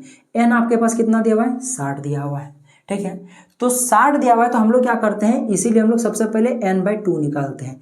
n/2 क्यों निकालते हैं पता चल जाएगा। देखो पहले n का वैल्यू 60 है तो इसको बाय में 2 करोगे तो 30 निकल गया। तो जब हमारा n/2 का वैल्यू निकल गया तो अब n/2 निकालने के 2 रीजन है। सबसे पहला रीजन तो देखो फॉर्मूला में n/2 है तो डायरेक्टली हम लोग n/2 यहीं से पुट कर देंगे, वापस हमको यहाँ पे n/2 नहीं करना पड़ेगा, ठीक है। दूसरा रीजन ये है कि n/2 का जो मान आता है उससे हमको जस्ट थोड़ा सा ही बड़ा, जस्ट थोड़ा सा बड़ा हमको संचय बारंबारता में मान को ढूंढना ढूंढना पड़ता है, और वही जो संचय बारंबारता है जिस वर्ग अंतराल का होता है ना, वही उसका माध्यक वर्ग होता है। यानी हम लोग माध्यक वर्ग फाइंड करने के लिए, क्या फाइंड करने के लिए, माध्यक वर्ग फाइंड करने के लिए हम लोग n/2 करते हैं। ठीक है, तो देखो यहाँ पे 30 आया है, तो बता 30 से जस्ट ज्यादा, 30 नहीं होना चाहिए, 30 से ज्यादा, जस्ट ज्यादा किसका मान है, तो देखोगे कि 40 है, 40 जो कि 30 से बहुत ज्यादा है, यानी कि जाहिर सी बात है कि ये वाला होगा, यानी कि आपके पास क्या होगा 25 + x, यानी कि ये वाला जो आपके पास संचय बारंबारता है ये 30 से जस्ट ज्यादा है। अब बोलोगे सर आपने कैसे बता दिया, अभी तो x का मान निकला नहीं है, अगर x का मान मान लो गलती से 3 या 4 आ जाए तो तब तो ये 30 से छोटा हो जाएगा, तब फिर क्या होगा, ऐसा होगा ही नहीं। ठीक है, तो इसीलिए आप लोग जनरली इस प्रकार से मान के चलोगे तो आंसर आ जाएगा। ठीक है, एक्चुअली यहाँ पे x का मान 8 है। ठीक है, मैं आपको बता देता हूँ आंसर। ठीक है, तो 8 × 5 = 13, यानी कि आपके पास 33 आ गया। तो देखो 33 जो है वो जस्ट बड़ा है कि नहीं 30 से, ये वाला तो 48 हो जाएगा, अगर 8 मान है x का तो ये तो 48 हो जाएगा, तो बहुत ज़्यादा हो जाएगा, तो यानी कि यही आपका सही आंसर होगा। आंसर क्या होगा, मैंने आपका संचय बारंबारता होगा माध्यक वर्ग का। ठीक है, तो n/2 क्यों फाइंड करते हैं, माध्यक वर्ग निकालने के लिए। तो यहाँ हमको क्या पता चला कि x + 25 जो कि 30 से जस्ट सामने है, ज़्यादा में। ठीक है ना, तो यानी कि इसके सामने वाला जो आपके पास ये वाला जो वर्ग होगा यही आपका माध्यक वर्ग होगा, जो कि कितना होगा 20 से 30। अब समझो माध्यक वर्ग में जो सबसे छोटा सीमा होता है, जो निम्न सीमा होता है, वो आपका l होता है, यानी कि l का वैल्यू कितना निकल गया, 30 निकल गया। आपका l आ चुका है, देखा है, तो n/2 आ चुका है। अब CF क्या होता है समझो, जो माध्यक वर्ग की संचय बारंबारता होती है वो नहीं होता है।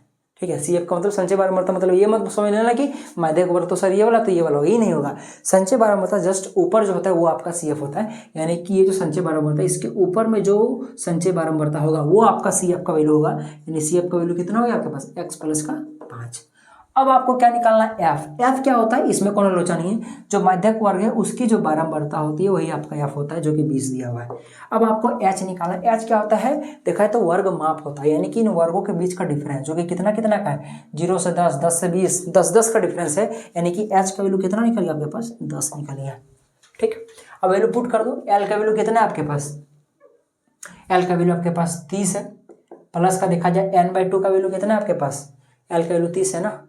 हाँ चलो, तो यहाँ पे देखो आप लोग l का वैल्यू 20 है, क्योंकि भाई साहब l जो होता है वो निम्न सीमा होता है, मैंने 20 बोल के 30 लिख दिया। ठीक है, l जो होता है वो माध्यक वर्ग की निम्न सीमा होती है, छोटी वाली सीमा, जो कि 20 है, तो यहाँ पे 20 लिखो। ठीक है, तो अभी मैं बोलूँ यहाँ पे 30 कैसे आ गया, 20। ठीक है, चलो n/2 का वैल्यू अभी निकाला था 30, माइनस का CF का वैल्यू कितना है आपके पास, देखो CF का वैल्यू आपके पास है x + 5, अपन में ब्रैकेट देना जरूरी क्योंकि यहाँ पे माइनस है। ठीक है, f का वैल्यू कितना है आपके पास, देखो 20 है, इंटू का h जो कि 10 है। चलो 20 का 20 हो गया, प्लस का देखो 30 का 30 हो गया, माइनस अंदर जगह तो -x और ये हो जाएगा -5 अपन में 20 गुना में 10, 10 से 10, 10 गुना 20। ठीक है, आगे बढ़ो, 20 प्लस का देखो 30 में अगर 5 गया तो कितना बचेगा, 25 बचेगा, और माइनस का x हो गया, बाय में 2 हो गया आपके पास।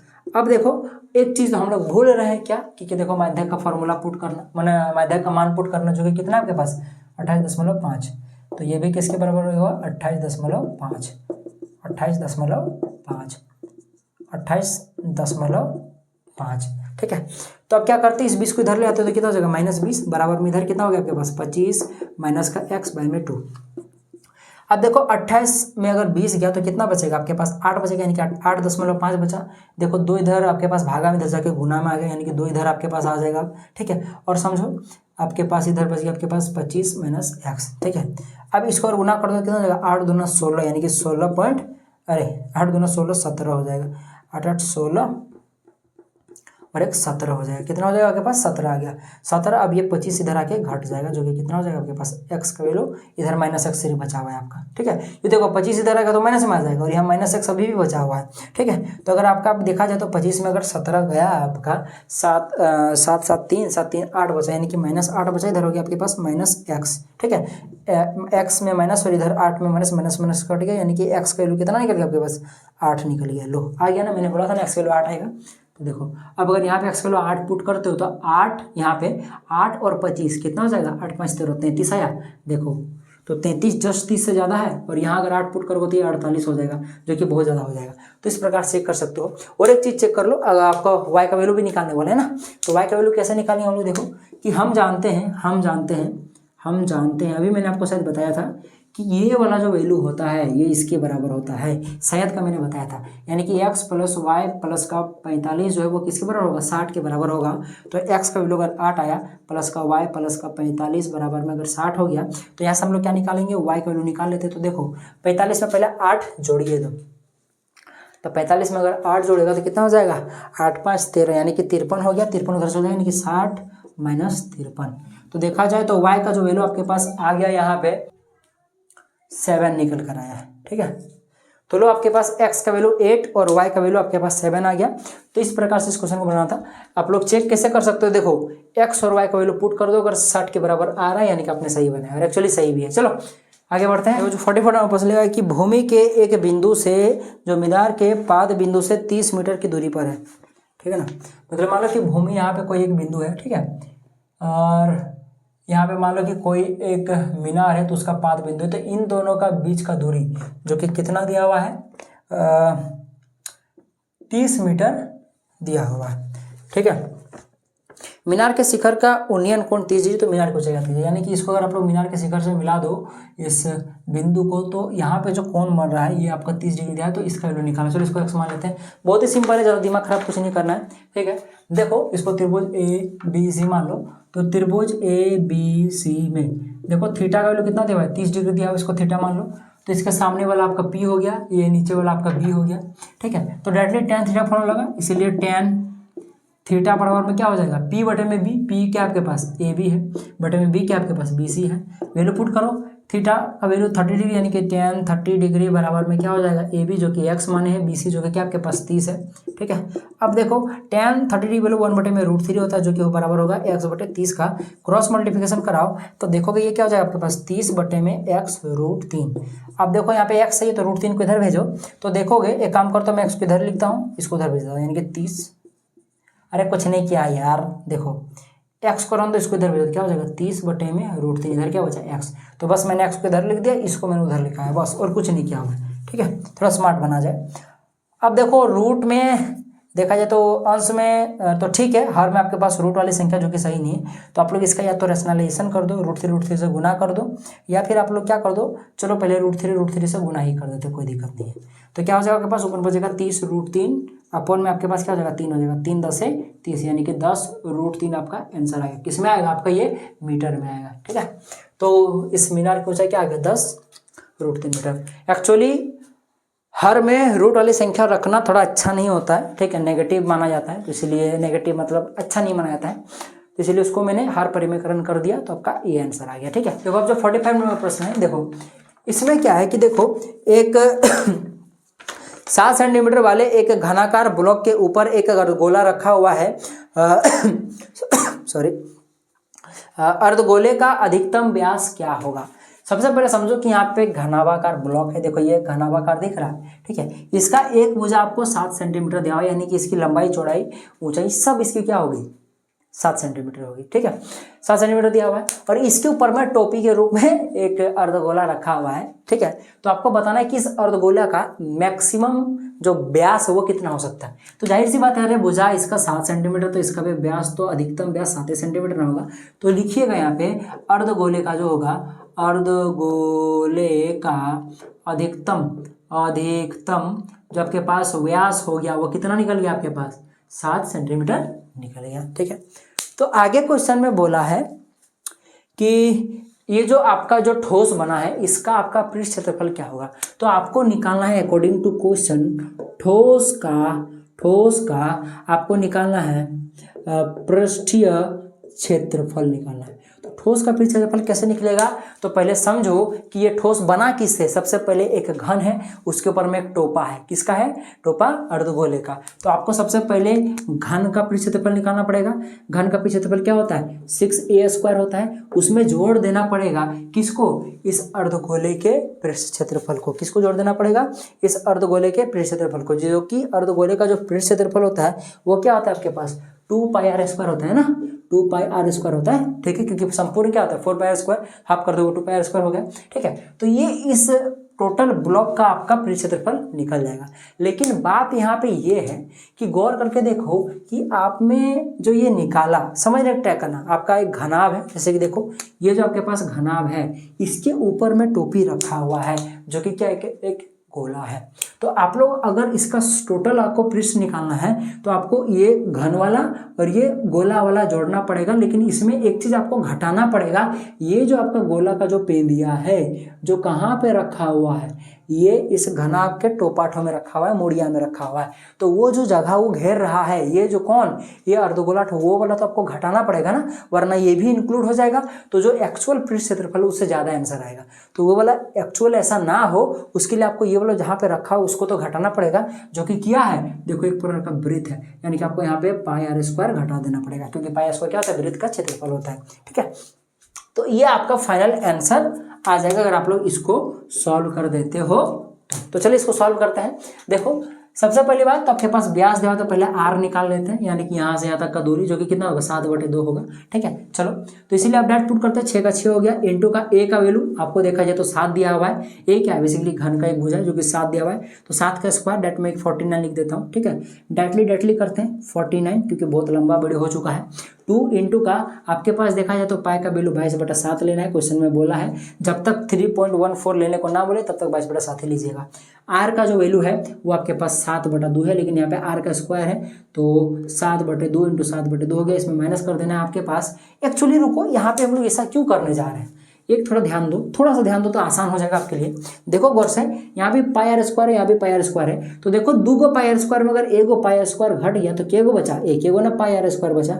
अब इसको बनाना ज़्यादा आसान है, 6 इंटू 49 प्लस का देखो पाई का वैल्यू 22/7 और यहाँ पे आर का वैल्यू हो जाएगा 7/2, फिर हो जाएगा 7/2। अब देखो 7 गया, ठीक, कोई दिक्कत नहीं है। अब देखो यहाँ से 2 से 2 जाएगा 11 बार में। ठीक है, अब इसको सॉल्व करो। देखो यहाँ पे इसको जब गुना कर दोगे आप लोग कितना हो जाएगा, 4 54 के 4 हाथ में रहा आपके पास 5, 6 6 12 6 6 24 और 24 और आपके पास 5, 24 5 29, 294 प्लस का देखो 11 आप लोग 7 के साथ मल्टीप्लाई कर दो, 11 इंटू 7 कितना हो जाएगा, 11 7 77, डायरेक्टली में लिख देता हूँ 77/2। कोई दिक्कत कोई मिस्टेक तो नहीं ना हुआ है, कैलकुलेशन मिस्टेक में कुछ हो गया तो नहीं ना गया, थोड़ा चेक कर लीजिएगा। ठीक है, हो जाएगा 294 प्लस का इसको आप लोग भागा दो, कितना हो जाएगा आपके पास 77, हो जाएगा 2 3 6, फिर हो जाएगा आपके पास 2 8 16.5 यानी कि 38.5। अब इसमें इसको जोड़ दो, तो इसको अगर जोड़ोगे तो ये 0.5 का 0.5 आ गया, 8 और 4 12 के 2 हाथ में रहा 1, 9 और 3 9 3 12 और 1 13, 13 का 3 हाथ में रहा 1 और ये 332.5 सेंटीमीटर स्क्वायर। ठीक है, तो लो ये आंसर आ गया। ठीक है, ये टोपाठो जो खोपड़िया में रखा हुआ है उसका पैंदिया घटाने मत भूलिएगा पाई आर स्क्वायर, नहीं तो गड़बड़ा जाएगा। ठीक है, तो इस प्रकार से इस क्वेश्चन को बनाना था। चलिए आगे बढ़ते हैं। देखो बबुआ 46 नंबर का प्रश्न जो कि सेक्शन सी का सबसे लास्ट प्रश्न है। आपके पास दिया हुआ है कि कुछ बिंदु दिया हुआ है, देखो ये बिंदु दिया हुआ है। ठीक है, इस क्रम में ले कि एक समांतर चतुर्भुज के शीर्ष हो, यानी कि आपको एक समांतर चतुर्भुज बनाना है और चारों कोनों में इस तरह का वैल्यू पुट कर देना है। ठीक है, तो आपको एक्स और वाई का वैल्यू निकालना है। तो आपको ये जो यहाँ पे आपके पास किधर गया, ये एक्स, ये वाई और ये एक्स का वैल्यू निकालना है। बड़ा ही सिंपल है, कुछ दिमाग नहीं लगाना है।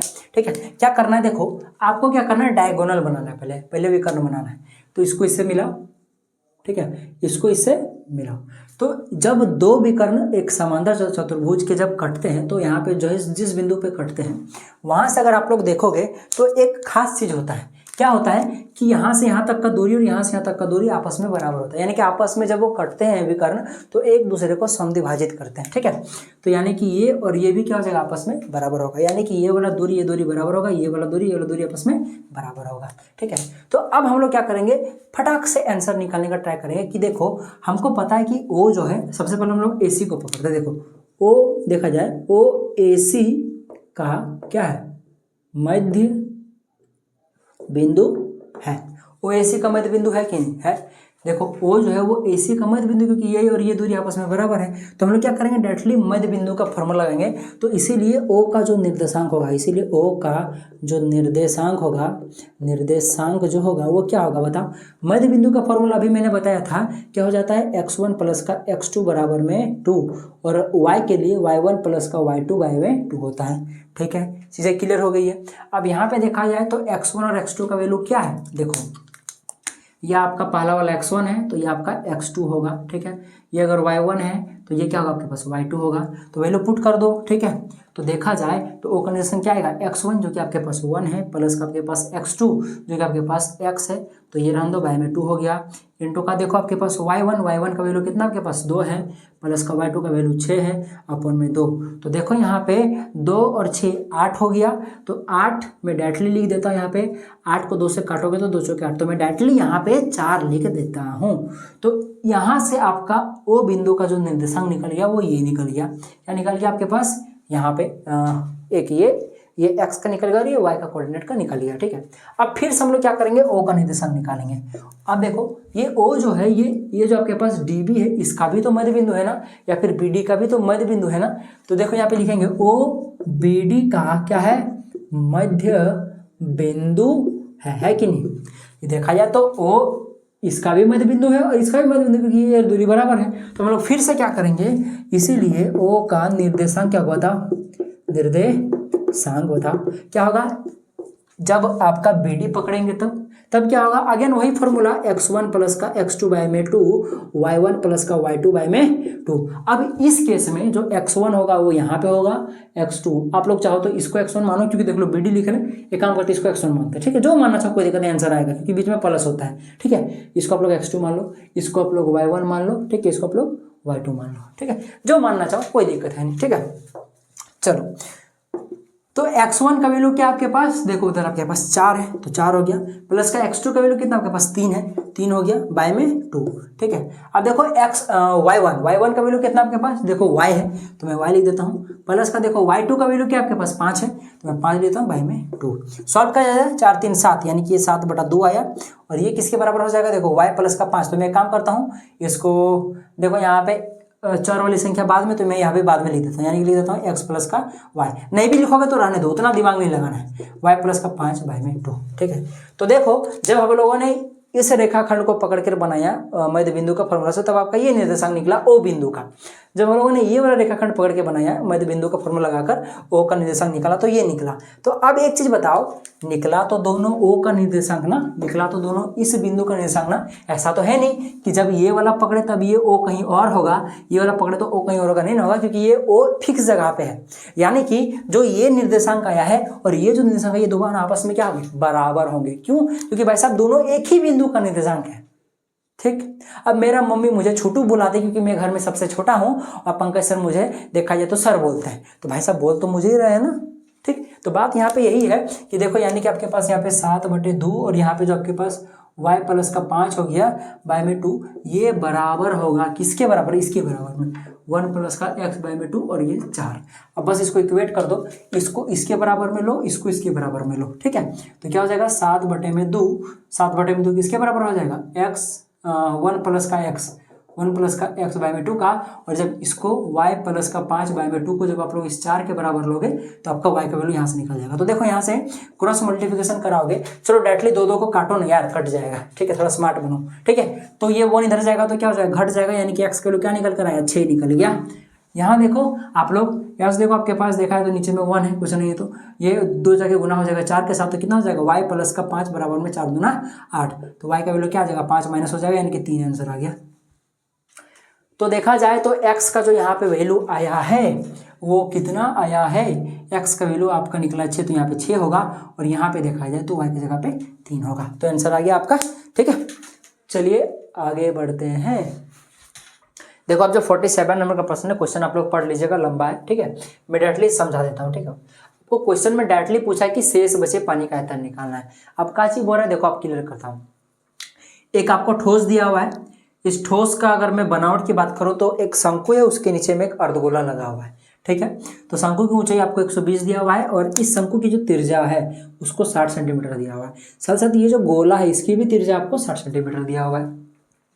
दूसरा और एक आकृति आपको दिया हुआ है, एक बेलन दिया हुआ है जिसकी ऊंचाई आपको 180 सेंटीमीटर दिया हुआ है और इसकी भी त्रिज्या, ये अच्छी बात है, जो कि 60 सेंटीमीटर दिया हुआ है।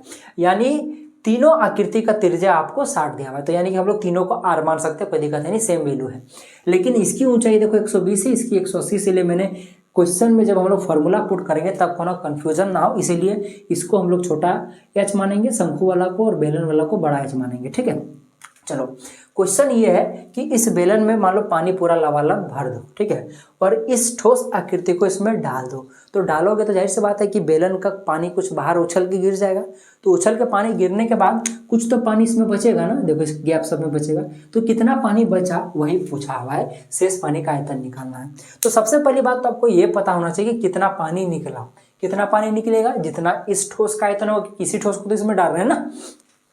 तो हम लोग क्या करेंगे, पहले बेलन का आयतन निकालेंगे। जब वो लबालब पानी से भरा हुआ था बेलन का आयतन, उसमें क्या करेंगे, इस ठोस का आयतन को घटा देंगे, तो उससे पता चल जाएगा कितना पानी गिरा मतलब ये पता चल जाएगा कि कितना पानी गिरने के बाद बचा।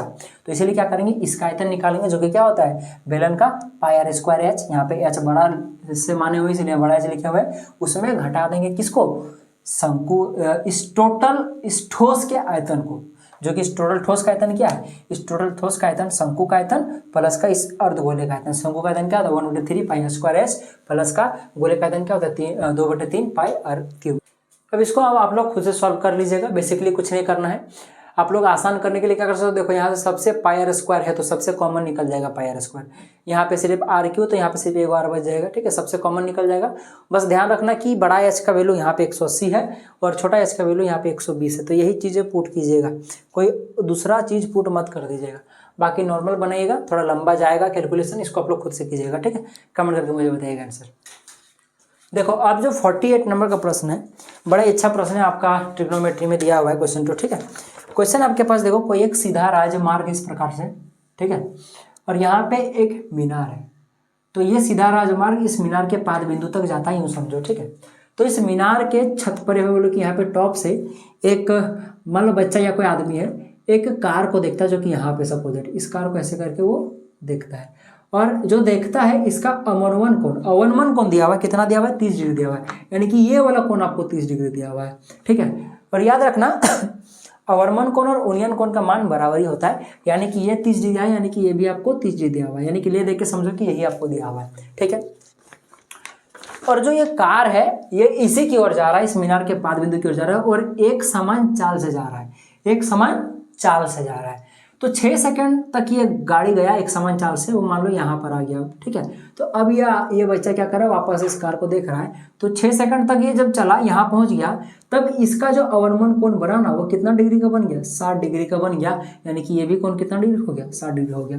तो अब क्वेश्चन पूछ रहा है कि बताओ अब इस बिंदु से इस मीनार के पाद तक जाने में उसे कितना समय लगेगा, यानी क्वेश्चन में आपको समय निकालने को बोला है। ठीक है, तो समय का फॉर्मूला क्या होता है, समय सबको पता है। देखो मैंने यहाँ पे लिखा है दूरी बराबर 4 गुना समय। तो अगर समय निकालना तो 4 को उधर भागा में, यानी कि दूरी बराबर क्या, 4 बराबर क्या हो जाएगा, दूरी बटा में आपके पास 4 हो जाएगा। ठीक है, तो आपको क्या चाहिए, आपको यहाँ से यहाँ तक का समय निकालना है कि यहाँ से यहाँ तक जाने में कितना समय लगेगा, यानी कि यहाँ से यहाँ तक आपको दूरी चाहिए और इस कार की चाल चाहिए, जो कि एक समान चाल से वो चल रही है, यानी कि चाल भी निकालना है। तो हम लोग चलिए पहले दूरी निकालते हैं, आराम से निकलेगा। त्रिकोणमिति में तो बेसिकली दूरी निकालने का काम ही होता है। यहाँ से यहाँ तक जाने में उसको 6 सेकंड लगा था। ठीक है, तो देखो हम लोग क्या करेंगे, देखो चलो नामकरण करते हैं, इसको ए मानते हैं, इस बिंदु को, इसको बी, इसको सी, इसको डी। तो क्या करते हैं, माना कि जो मीनार की जो ऊंचाई है उसको हम लोग क्या मान लेंगे, इसको हम लोग एच मान लेंगे। ठीक है, और कार की चाल को क्या मान लेते हैं कि x मीटर पर सेकंड की स्पीड से वो चल रहा है, ये समझ लो। ठीक है, x मीटर पर सेकंड की चाल से वो चल रहा है। इसे बनाओगे चाल को मान के तो ज़्यादा आसान बनेगा। ठीक है, और हमको पता है कि चूंकि दूरी बराबर में 4 गुना समय होता है, और चाल हम लोगों ने x माना हुआ है, और समय जो लग रहा है बेसिकली हम लोग DC का निकाल रहे हैं। ठीक है, DC का दूरी निकालने वाले हैं। ठीक है, तो हम लोग बेसिकली देखा जाए तो आपके पास ऐसे लिख देते हैं, DC दूरी बराबर में DC हम लोग निकाल रहे हैं, DC का दूरी निकाल रहे हैं। ठीक है, चूंकि DC दूरी बराबर क्या होगा, 4 गुना समय, तो बेसिकली DC का दूरी क्या निकल कर आ गया आपके पास, DC बराबर में देखो 4 का 6 का 6 हो गया, समय कितना लग रहा है, यहाँ से जाने में 6 सेकंड लग रहा है, यानी कि 6x हो गया DC का दूरी, यानी कि यहाँ से यहाँ तक का दूरी क्या निकल गया आपके पास, 6x निकल गया। कितना निकल गया, 6x निकल गया। अब क्या करते हैं, एक काम करते हैं, ये जो CB है जिसको हमको निकालना है, ठीक है, इसको हम लोग y मान लेते हैं। क्या मान लेते हैं, वाई मान लेते, तो वही लिखे कि माना सी बी बराबर में वाई। यहाँ तक क्लियर है। अब इस त्रिभुज को हम लोग पकड़ते हैं ए बी सी को। अब त्रिभुज ए बी सी में देखो थीटा कितना आपके पास देखा जाए तो 60 डिग्री है, ठीक है। और यहाँ गौर करके देखो हम लोग को बेसिकली इसका और इसका रिलेशन चाहिए, ठीक है, थोड़ा अच्छा रहेगा, ठीक है, क्योंकि हमको यहाँ करने से कोई मतलब नहीं है, इससे हमको का ही मतलब है, हमको सिर्फ इससे मतलब है। इसलिए हम लोग क्या लगाएंगे, यहाँ पे tan लगाएंगे। तो tan 60 डिग्री बराबर में क्या होता है आपके पास, tan थीटा का मान 60, तो मैं 60 पुट कर देता हूँ। tan का फॉर्मूला क्या था, P बटे में B, यानी कि ये हो जाएगा ए बी बटा में क्या हो जाएगा आपके पास बी सी या फिर सी बी, जो भी मानो, चलो सी बी यहाँ लिखा है तो हम लोग सी बी लिखते हैं, ठीक है। और ए बी का वैल्यू कितना आपके पास देख लो, ए बी का वैल्यू हम लोगों ने एच माना है तो एच रन दो, सी बी का वैल्यू वाई माना हुआ है, ठीक है। तो यहाँ गौर करके देखो कि tan 60 डिग्री जो कि वैल्यू उसका होता है √3 होता है, तो ये बराबर हो गया एच बटे वाई का। तो यहाँ से हम लोग क्या करेंगे, मीनार की ऊंचाई निकाल लेते, तो एच का वैल्यू अगर निकालना होगा तो ये क्रॉस मल्टीप्लिकेशन गुना हो जाएगा, यानी कि हो जाएगा आपके पास वाई √3 मीटर निकल गया आपका किसका वैल्यू, एच का वैल्यू। यानी कुल मिलाकर हमें क्या निकालना था, पहले हमें ए वाला निकालना पड़ेगा एच, ठीक है। तो एच अगर निकाल लिए हम लोग, तो अब हम लोग क्या करेंगे, अब हम लोग फिर से पकड़ेंगे एक समकोण त्रिभुज। कौन सा पढ़ेंगे, बड़ा वाला ए बी डी को, ए बी डी में। इसमें थीटा कितना है देखो 30 डिग्री का, तो 30 डिग्री पढ़ते हैं। यहाँ अगेन इससे जिससे मतलब है तो tan लगाएंगे, तो tan 30 डिग्री बराबर में क्या होगा, अगेन ये एच बटा में ये वाला होगा आपके पास, जो कि मैं चलो लिख लेता हूँ एक बार, क्या होगा आपके पास ए बी बटा में क्या हो जाएगा आपके पास डी बी या फिर बी डी, चलो बी डी लिखता हूँ, ठीक है। और सबको पता है कि ए बी का वैल्यू आपके पास एच है, ठीक है, जो कि हम लोगों ने एच का वैल्यू निकाला भी हुआ है, जिसको भी पुट करेंगे थोड़ा देर में, थोड़ा सा रुक जाओ। और देखो जो आपके पास बी डी है दो चीज़ों से मिलकर बना है, डी सी और सी बी से, किससे मिलकर बना है, डी सी प्लस का सी बी, तो मैं इसको D C plus C B लिख सकता हूँ, कोई दिक्कत है नहीं। चलो आगे बढ़ते हैं। तो tan 30 डिग्री का वैल्यू कितना होता है, 1 बटे में √3 हो गया। अब देखो एच का वैल्यू अभी हम लोगों ने निकाला था y √3, तो मैं y √3 रख देता हूँ। डी सी का वैल्यू हम लोगों ने अभी निकाला था 6x, देखो यहाँ से निकाला था, ठीक है, प्लस का y तो हम लोगों ने माना हुआ है, क्योंकि देखो सी बी का y माना है तो y रहने दो यहाँ पे, ठीक है।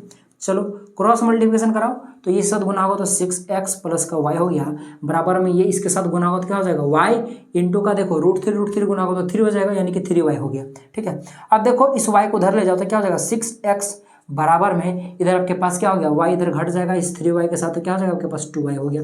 अब हमको क्या निकालना है, समझो हमको ये y निकालना है ना, तो इस y को बेसिकली रहने दो, बाकी 2 को इधर भेज दो, तो क्या हो जाएगा, 2 इधर आ जाएगा, तो 6x बाय में 2 बराबर में y, तो यहाँ से 2 3 6, यानी कि कुल मिलाकर बात करें तो y का वैल्यू आपके पास 3x निकल गया। y का वैल्यू कितना निकल गया, 3x निकल गया। चलो हमको दूरी निकल चुका है, तो अब हमको चाल तो इससे हमको पता ही है, जो कि हम लोगों ने x माना हुआ है, अब आराम से बन जाएगा। तो अकॉर्डिंग टू क्वेश्चन हमको क्या निकालना था, हमको बेसिकली सॉरी समय निकालना था, ठीक है, मैंने शायद गलती से दूरी बोल दिया, तो हमें समय निकालना था, तो दूरी तो आ चुका है हमारे पास, चाल तो ऑटोमेटिकली दिया हुआ है, ठीक है। तो हम लोग क्या करेंगे, चलो समय निकालते हैं। अकॉर्डिंग टू क्वेश्चन समय जो होगा वो क्या होगा आपके पास, दूरी जो कि कितना निकला हमारे पास, दूरी जो कि हमारे पास 3x निकला, बटा में चाल जो कि क्या है x है, x गया, तो यानी कि समय जो निकल गया वो क्या निकला बाबू, 3 सेकेंड। लो, यानी कि यहाँ से तक जाने में कितना समय लगेगा, 3 सेकंड। तो ये बनाना थोड़ा आसान है, अगर आप लोग दूरी को और चाल को अगर इस प्रकार से अगर चाल वाला फॉर्मूला से, यानी कि कुल मिलाकर बोलो तो चाल को अगर आप लोग x मान के चलोगे तो आराम से बनेगा, ठीक है। तो इसको स्क्रीनशॉट ले लो, चलो आगे बढ़ते हैं। देखिए ये 2 प्रश्न पहले करते हैं हम लोग, पहले 49 और 51 करते हैं, ठीक है, 50 वाला बाद में करेंगे। इन दोनों के बाद और 2 प्रश्न बचे और उसके बाद खत्म सारा, ठीक है। चलो देखो 49 नंबर का प्रश्न में पढ़ लीजिएगा, क्वेश्चन में डायरेक्टली समझाया, तो क्वेश्चन क्या बोला है, जो क्वेश्चन की मैं डायरेक्ट अगर बात बोलूँ तो क्वेश्चन बस ये बोला, ये आपको डायग्राम दिया नहीं है, ठीक है, कि ये वाला कोण और ये वाला कोण को आपको 180 डिग्री के बराबर प्रूव करना है, इन दोनों कोणों का योग बेसिकली संपूरक करना है, यानी 180 डिग्री करना है। तो कैसे कीजिएगा और कैसे करना वो तो देख ही लेंगे, सबसे पहले समझो कि मैंने ये डायग्राम बनाया कैसे। देखो क्वेश्चन था आपका कि एक वृत्त है, ठीक है, ओ केंद्र वाला मान लो, हम लोगों ने एक वृत्त मान लिया है, ठीक है। देखो यहाँ पढ़ो समझ में आ जाएगा, ठीक है। माना वृत्त के केंद्र ओ, माना वृत्त का केंद्र ओ है, मान लो कोई वृत्त है केंद्र ओ है, और वृत्त पर एक बाह्य बिंदु P से एक स्पर्श रेखा खींची गई है। मान लो कि यहाँ कोई बाह्य बिंदु P है जिससे 2 स्पर्श रेखा, देखो क्या क्या खींची गई है, PA और PB 2 स्पर्श रेखाएं खींची गई है, जो वृत्त को क्रमशः, जो PA है वो वृत्त के A बिंदु पर और जो बिंदु B है उस पर स्पर्श करती है। ये PA और PB स्पर्श रेखा, ठीक है ना, जो कि बाह्य बिंदु P से आ रही है, ठीक है। तो क्वेश्चन एक्चुअली ये था कि अगर एक वृत्त के बाहर में कोई बिंदु अगर हम लोग P दे दे तो उससे जो स्पर्श रेखा निकलेगी, जो वृत्त की दो जगहों पे काटेगी, उनको अगर हम लोग इस केंद्र से अगर मिला दें तो यहाँ पे जो एंगल बनेगा और इन दोनों स्पर्श रेखा के बीच में जो बाहरी बिंदु यहाँ पे जो एंगल बनेगा, ये दोनों 180 डिग्री बराबर है। आपको प्रूव करना है, समपूरक है मतलब 180 डिग्री, ये प्रूव करना है। ठीक है, तो ये सारा काम धाम था जो कि हम लोगों ने माना करके इस तरह से बना लिया है।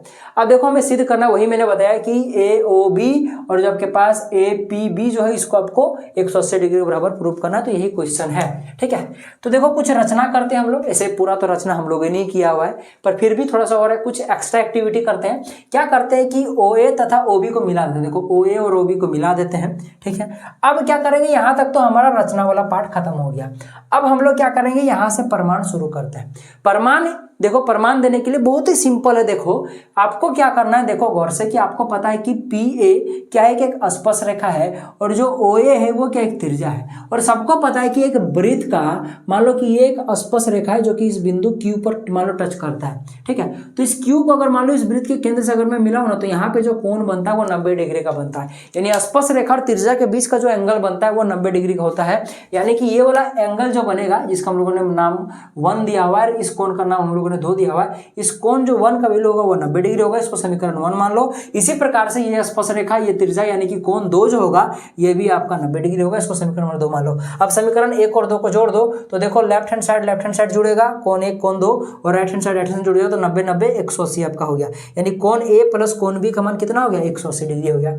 अब इस टोटल इस चतुर्भुज को गौर से देखो, एक चतुर्भुज है ना, चतुर्भुज के चारों अंत कोणों के योग कितना होता है, 360 डिग्री होता है। तो वही चीज मैंने यहाँ पे लिखा हुआ है, गौर से देखो कि angle A plus angle B, angle A plus angle B, angle AOB और एंगल APB, इन सभी का योग कितना होगा, 360 डिग्री होगा। और हमको पता है कि एंगल A और B का वैल्यू 180 डिग्री मान है। बाकी यहाँ पे ये दोनों बचा हुआ है जो कि हमको निकालना भी है, एंगल AOB और एंगल APB।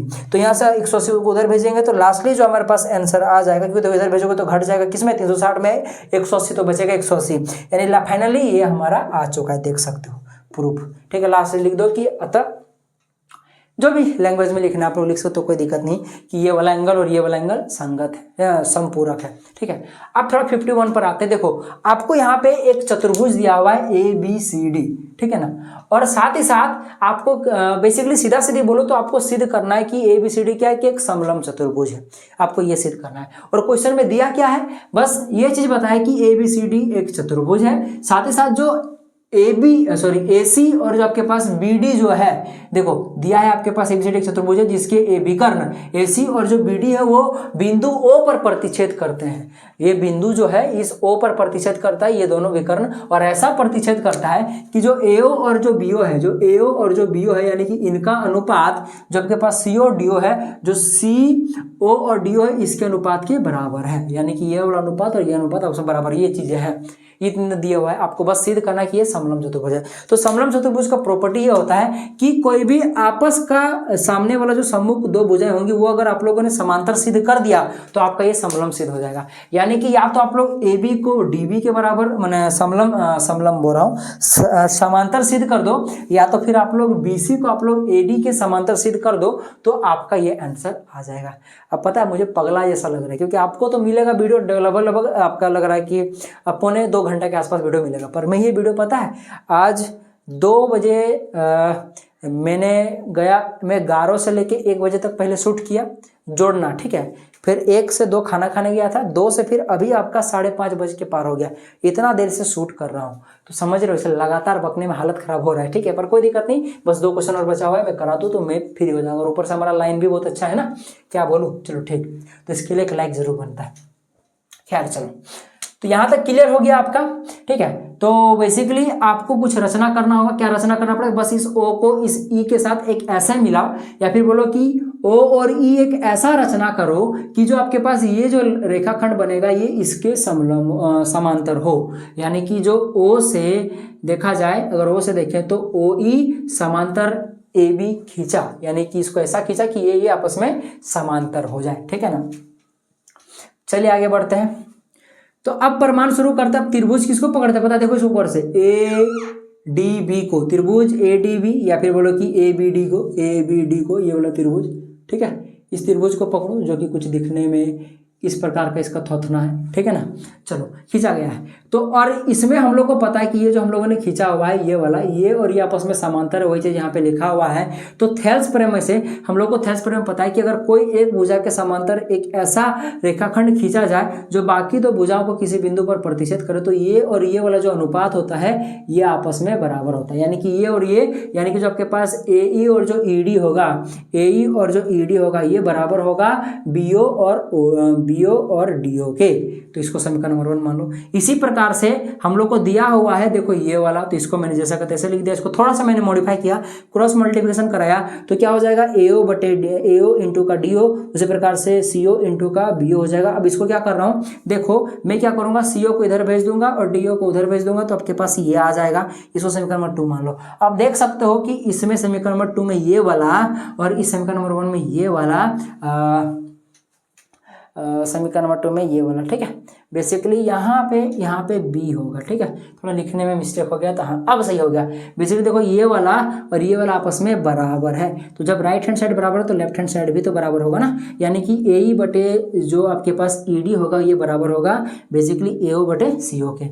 अब देखो ये गौर से कि ये जो बनता है आपके पास यहाँ बनता है, देखो AE बटा ED, ये वाला बात चल रहा है, AE बटा ED ससा जो AO बटा CO है, AO देखो यहाँ पे देखो AO बटा CO, यानी कि यहाँ पे ये वाला त्रिभुज का बात चल रहा है। कौन वाला त्रिभुज का, ये वाला त्रिभुज का, ठीक है। थोड़ा सा देखो यहाँ पे ADC और यहाँ पे आपके पास है O और E, तो यहाँ बोल रहा है कि ये और ये आपस में देखा है तो इनका अनुपात बराबर है, यानी कि इसका इसका अनुपात बराबर है। तो ये थेल्स प्रमेय का उल्टा नहीं है। थेल्स प्रमेय क्या होता है कि समांतर होता था तब ये और ये अनुपात आपस में बराबर होता था, यहाँ ये और ये अनुपात आपस में बराबर दिया, यानी कि जाहिर सी बात है कि थेल्स प्रमेय के विलोम से ये और ये आपस में समांतर होगा, यानी कि जो आपके पास OE है ये DC का समांतर होगा, यानी थेल्स प्रमेय के विलोम से OE जो होगा वो DC के समांतर होगा। और इसीलिए देखा जाए तो साथ ही साथ जो रचना है आपके पास, जो हम लोगों ने रचना क्या थी, इस रचना में देखो हमारे पास जो OE है वो AB के समांतर है। समझना, यहाँ रचना में हम लोगों ने OE को AB के समांतर किया था, जो OE है इसको हम लोगों ने इसके समांतर किया था, और अभी हम लोगों ने प्रूव किया कि OE आपका DC के समांतर है, यानी कि OE जो है ये DC के समांतर है, ये इसके भी समांतर है, ये इसके भी समांतर है, यानी कि ये दोनों भी आपस में समांतर होगा। यानी कि आपका जो आपके पास DC होगा, ये जो DC होगा ये AB के समांतर होगा, और यही तो हमें प्रूव करना था, क्योंकि अगर हम लोगों ने ऐसा प्रूव कर दिया तो ये ऑटोमेटिकली समलंब चतुर्भुज प्रूफ हो जाएगा। तो इस प्रकार से इस क्वेश्चन को बनाना था, ठीक है। तो अतः या फिर इसीलिए ABCD क्या एक समलंब चतुर्भुज है। तो इसको स्क्रीनशॉट मारो फटाक से लास्ट का, और 2 प्रश्न करते हैं और निकलते हैं हम लोग। चलिए आप 50 नंबर के प्रश्न को करते हैं। देखो आपके पास यहाँ पे ये इसके बराबर सिद्ध करना है और इसका यूज करना है, ठीक है, कहीं ना कहीं पर। देखो क्वेश्चन देख लो आप लोग, ठीक है। तो बेसिकली हम लोग चलो इसको पकड़ते हैं। तो यहाँ पे हम लोग क्या करेंगे, देखो लेफ्ट हैंड साइड को पकड़ते हैं, ठीक है। हमको राइट हैंड साइड का भी बात नहीं करना है इसको, ठीक है। लेफ्ट हैंड साइड को पकड़ते हैं। तो लेफ्ट हैंड साइड में क्या करेंगे हम लोग को, देखो यहाँ पे सेक और टेन लाना है। तो अगर हम लोग इसको कॉस से भागा दे दे तो सेक और टेन के फॉर्म में चेंज हो जाएगा। जैसे देखो हम लोग क्या करेंगे, देखो अंश और हर में क्या करेंगे, कॉस A से भाग देने पर, चलो भागा देते, ये हो जाएगा साइन A अपॉन में कॉस A, माइनस का कॉस A अपॉन में कॉस A, प्लस का 1/में कॉस A, ठीक है।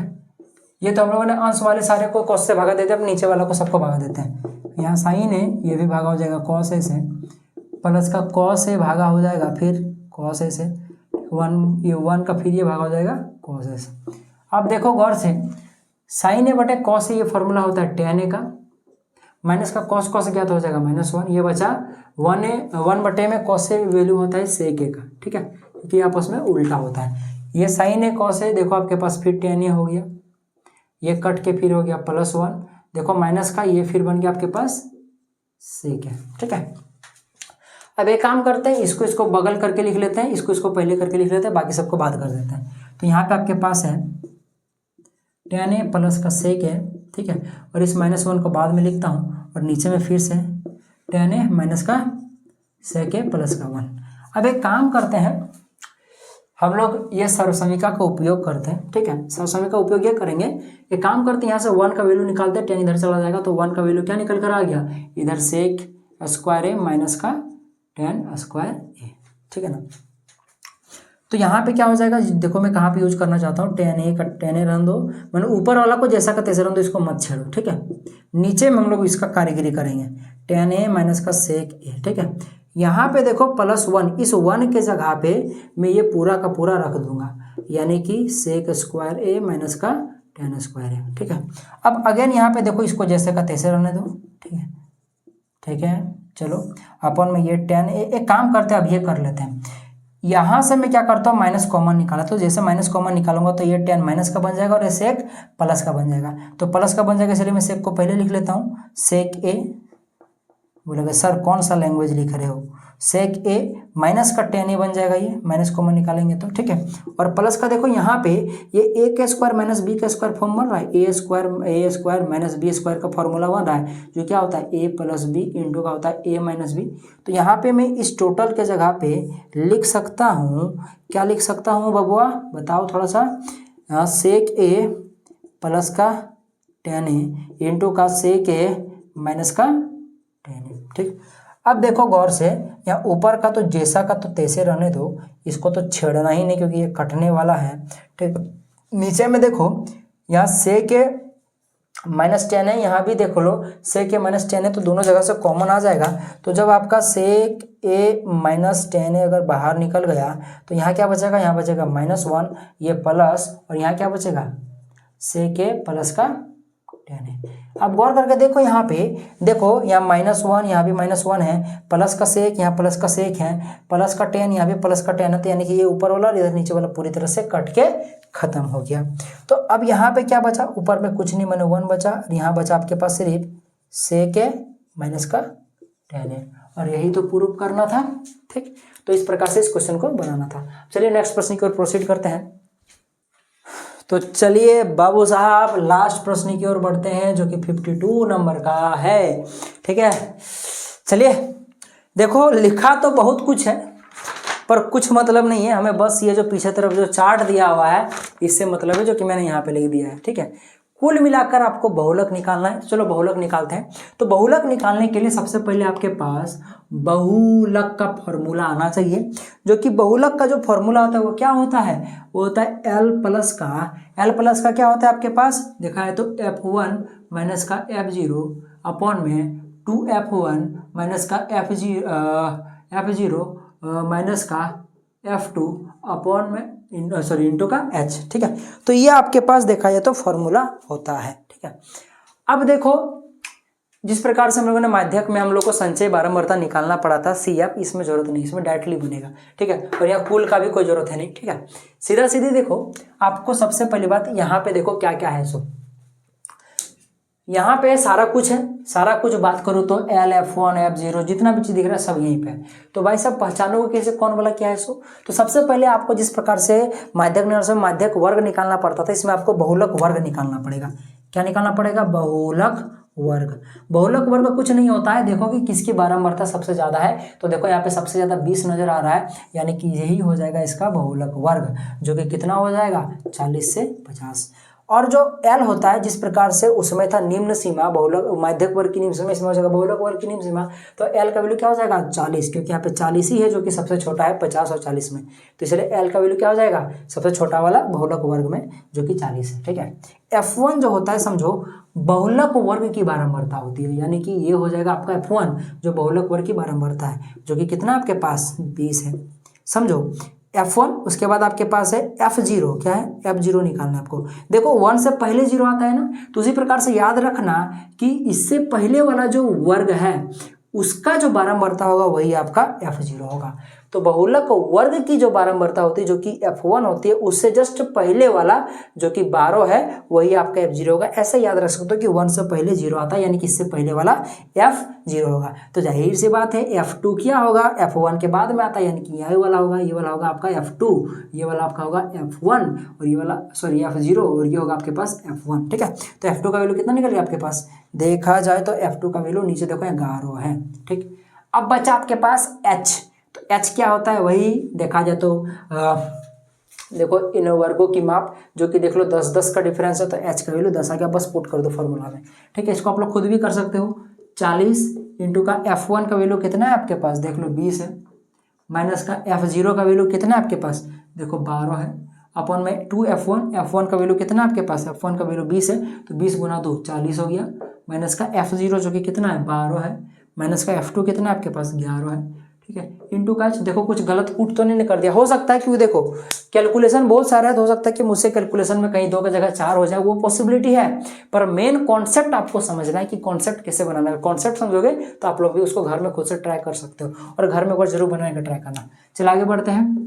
अच्छा एच तो हम लोगों ने लिखा ही नहीं, जो कि 10 40, चलो मल्टीप्लाई में देखो ये गया तो कितना बचेगा, अगर 20 में अगर आपका 12 चला गया तो आपके पास 8 बचा, नीचे में देखो -11 और आपके पास 12 दोनों 24 यानी कि -23, 40 में अगर 23 चला गया तो कितना बचेगा 7 और 1 17 बचेगा, इंटू का 10। थोड़ा देख लो कहीं मैंने गड़बड़ी तो नहीं ना किया है, बाकी कोई दिक्कत है नहीं, पॉइंट में आंसर आ सकता है, इसमें कोई बड़ी बात है नहीं, ठीक है ना, पॉइंट में आंसर आता है जनरली, ठीक है ना, इस टाइप के क्वेश्चंस में। तो इसको आप लोग आगे खुद से सॉल्व कर लीजिएगा, क्योंकि मुझे भी उतना नहीं करना है कैलकुलेशन, बहुत समय ज़्यादा हो गया, ठीक है। तो ये आपका होमवर्क रहेगा, एक बार चेक कर लीजिएगा कहीं पर मैंने F1 F2 में पुट करने में गड़बड़ी क्या क्या, ठीक है। बाकी ये चीज़ याद रख लीजिएगा कि F1 ये वाला होता है बहुलक वर्ग के वाला, ठीक है, उससे पहले वाला जो होता है वो F0 होता है, उसके बाद वाला F2 होता है, और बाकी बहुलक वर्ग तो वही होगा जिसकी बारंबारता या फिर आवृत्ति एक ही बात है, ठीक है, जो सबसे ज़्यादा होगी, जो कि 20 है यहाँ पे, तो यही वाला होगा, ठीक है। तो ये है आपका, बाकी इसका आंसर मुझे कमेंट करके जरूर बताइएगा, ठीक है। तो इस प्रकार से हम लोगों ने देखा जाए तो इस सब्जेक्टिव के 1 शॉट को कंप्लीट किया। मुझे पता है कि 2 घंटे के आसपास वीडियो बन गया है, पर कोई नहीं, क्या कर सकते, इतना सा 22 क्वेश्चन भी तो था ना, मैंने समझाया भी अच्छे से। कोई भी डाउट होगा तो कमेंट बॉक्स खुला, कमेंट कर लीजिएगा। अभी व्हाट्सअप ग्रुप और टेलीग्राम ग्रुप में हमारा ज्वाइन हो जाइए, ताकि कोई भी अगर आपका अपडेट आता है तो वो आपको मिलता रहेगा, ठीक है। तो अभी तो आपका मैथ का वीडियो डालेगा, उसके बाद हो सके तो कल देखता हूँ साइंस का वीडियो डाल दूंगा, थोड़ा देखता हूँ, ठीक है। तो चलिए मिलते हैं अगले वीडियो में, तब तक के लिए जय हिंद, जय भारत, और आपका दिन शुभ हो। जो इंपॉर्टेंट क्वेश्चंस लूंगा उसको आपको देखना है।